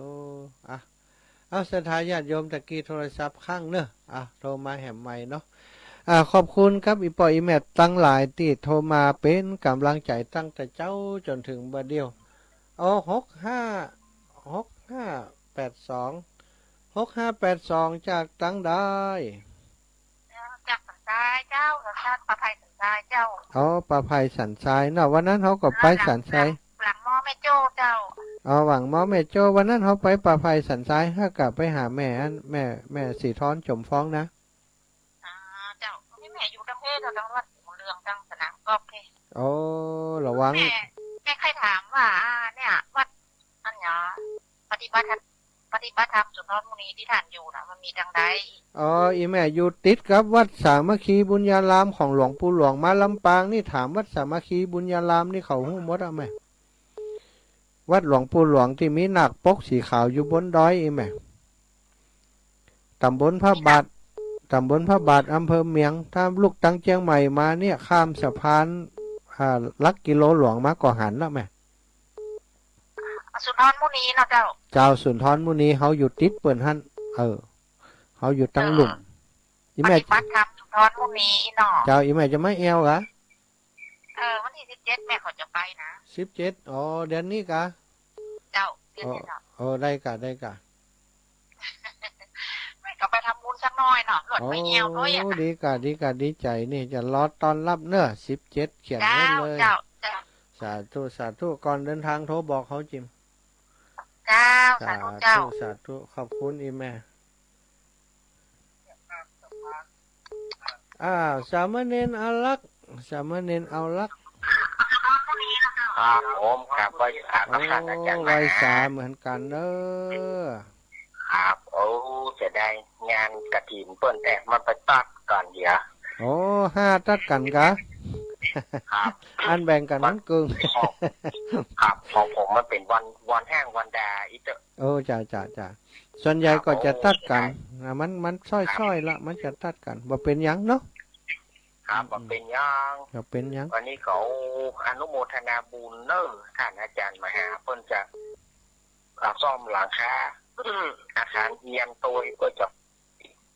ผู้สูงอายุตัวก็ผมอนุโมทนาบุญตัวนะครับขอบคุณอาจารย์ครับ ครับผมขอบคุณอาจารย์มหานักนะครับเป็นกำลังใจเสมอนะครับขอบคุณครับจัดรายการด้วยการให้กำลังใจกันเจริญปอนี่แม่ลืมไหมยังฮัลโหลแม่เจ้าท่านฮะอีแม่7001มาใช่แม่จันกะเจ้าแหมคนตะกี้ของแม่จันก็7001ใช่ไหมเจ้าเพื่อนแม่จันเจ้าฮะจะโทรมาจากสังกะแปงนี่เจ้าสาธุอีแม่ชื่ออย่างเจ้าชื่อแม่อ้วนเจ้าแม่อ้วนสันกำแพงเนาะโทรไปครั้งแรกนะเจ้าเหมือนนักะแม่อ้วนสันกำแพงสันกำแพงเจ้าแม่เจ้าสันกำแพงเชียงใหม่นะเจ้าเขาผ่านบอยอยู่แม่อ้วนสันกำแพงนี่นะสาธุอีแม่ฟังกันหลายอยู่ก้าแถวบ้านนี่แม่ฟังที่บ้านฟังท่านตลอดเจ้าขอบคุณเนาะเคยป้ากันก็เคยไปอันเดียวจ้ะไปแอวเนอะไปแอววัดเราบนท้ายิมกะวัดเราบนท้าเพราะไก่นะดอยรอนี่ลูกสันกำแพงไปเกินชั่วโมงก็ถึงนะเจ้าวันได้ก็เจ้าเนาะวันที่12ถ้ามีโอกาสไปแอวเนอะแม่เนอะจะได้ป้ากันนะกะถ้าป้ากันไปลืมตักนะอีแม่มาจากสันกำแพงนะท่านแม่อ้วนนะอีนะก้อนบอกนี่บอกฮู้จากตุลงยองของจังดีเจ้าดีกะตุลงยองเคยป้ากันแล้วเนาะแม่เนาะดีละเนี่ยเขาขอบคุณอีแม่นะเป็นกำลังใจโทรมากันยังก็เป็นกำลังใจอย่างแหงละเจ้าวันแรกก็ลงทำบุญเนาะเจ้าแม่บุญทักษาแม่เนอะเจ้าสาธุเอาแล้วศรัทธาญาติโยมเนอะจะพอเวลาเหตุกรรมเนาะพอเวลา16:57 นาทีแล้วพักสายเนอะศรัทธาอีปออีแม่ยุดสายก่อนมาต้องโทรมาแล้วอาตมาภาพขออนุญาตขอบคุณศรัทธาญาติโยมทั้งหลายที่โทรมาเนอะโทรมาวันนี้แม่บัวไหลหลังมอแม่โจเนาะแม่ทำอินทิยศบ้านบ่อหินอีแม่น้อยเดียวเนอะอีแม่เฮ้ยหมดเวลาเขาแล้วนะอย่างมาน้อยเดียวนะนะกะเวลาจะหมดแล้ว58 นาทีแล้วเดี๋ยวเปิ่นจะเข้าโฆษณาสถานีเจ้าแม่บ่หินลำปางเจ้าฟังอยู่แหละออกอาการเก่าๆลำปางวันนี้เจ้าดีได้ยินเลยกูเตรียมมาได้ยินน่ะเจ้าแม่กำลังได้ยินเนาะ17บ่ได้ไปเด้อเจ้าเข้างานรังเทก็ วัดนี่เปิ่นก็มีซ้อมีงานบวงสรวงเคยได้เจ้าเจ้าสาธุสาธุขอบคุณแม่เนอเจ้าบุญรักษาเจ้าท่านวัดไถมาขอท่านวัดเมืองเถินจึงจะมาซ้อโอ้ดีกะเอ้าบ่แลงบึดปะกันให้ไม่แม่19 นาฬิกาถึง20 นาฬิกาตอนนี้ลาทัตญาติโยมไปก่อนด้วยเวลาเพียงเท่าอีเนอจัตตารโอธัมมาวทันติอายุวันโนสุขังพระลังอยู่ดีมีสุขกันจุภูจุโค